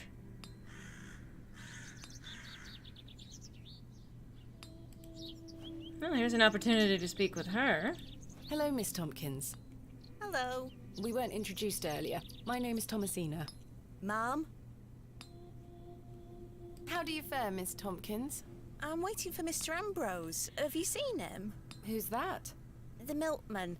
Ms. Fenchurch will be ever so cross if I've no milk for his lordship. I'm afraid I haven't seen him. Hmm. You are in the employ of Lord Panswick? Aye. He employs Arthur Bewley in one way or another.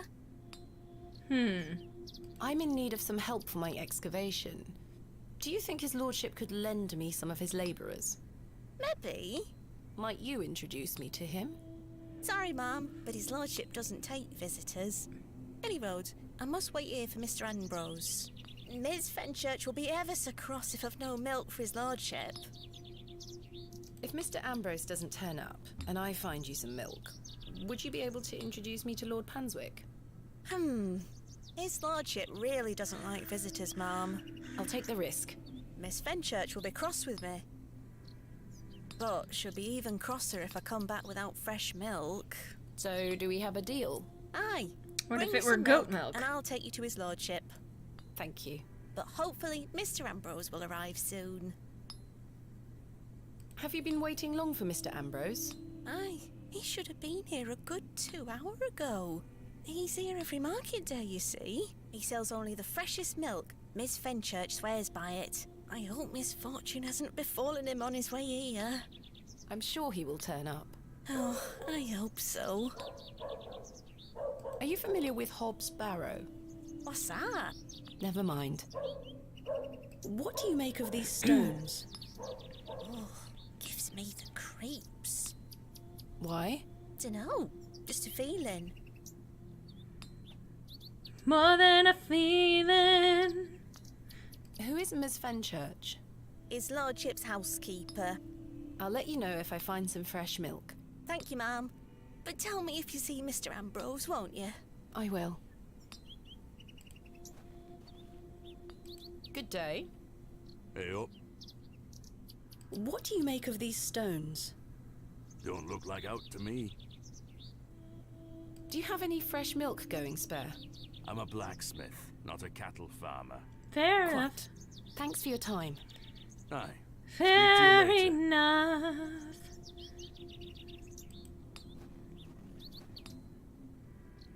Can I interest you in a pie? Finest mutton in all the county. 2p each. No, thank you. You're missing out. I don't have money.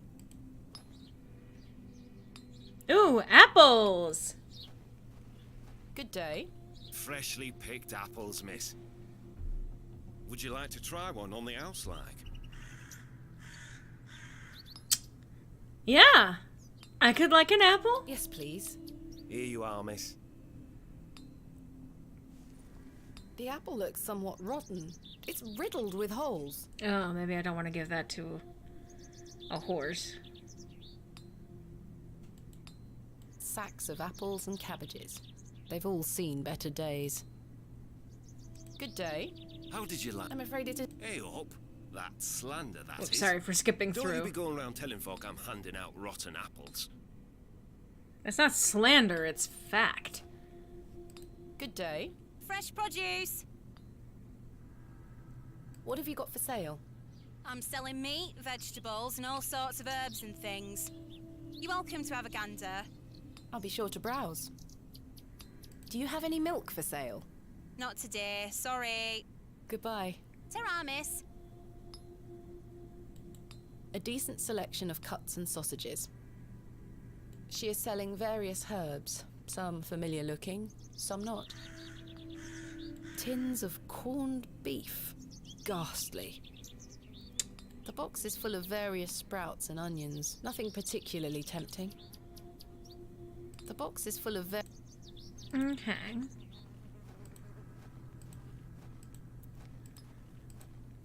Well, I almost hate to do this. The apple looks somewhat rotten. It's riddled with holes.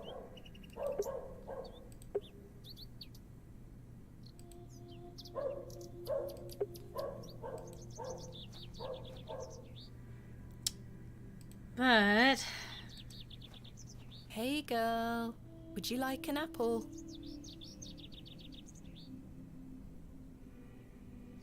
She is completely indifferent. Perhaps the apple is too spoiled for her liking. That's fair. It's Herbert, the local stray. I don't wish to wake him up.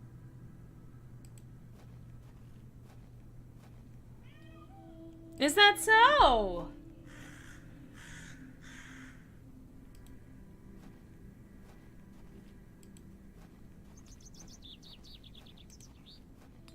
Well, let's see.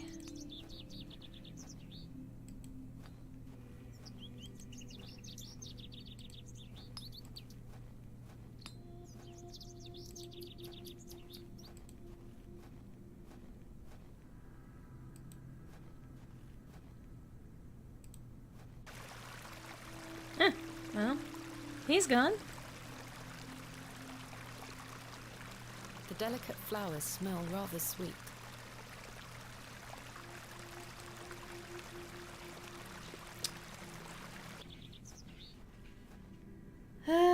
Nothing can just be easy, can it?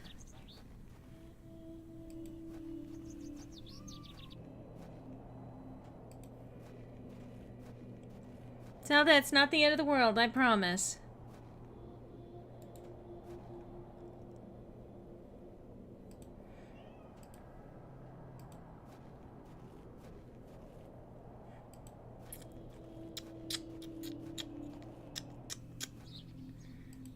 Okay. Yes?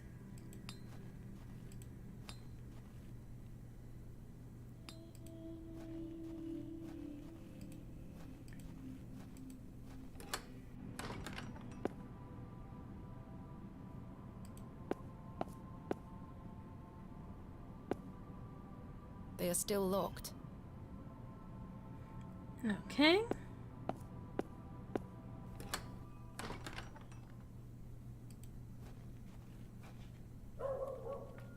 It's locked. Okay.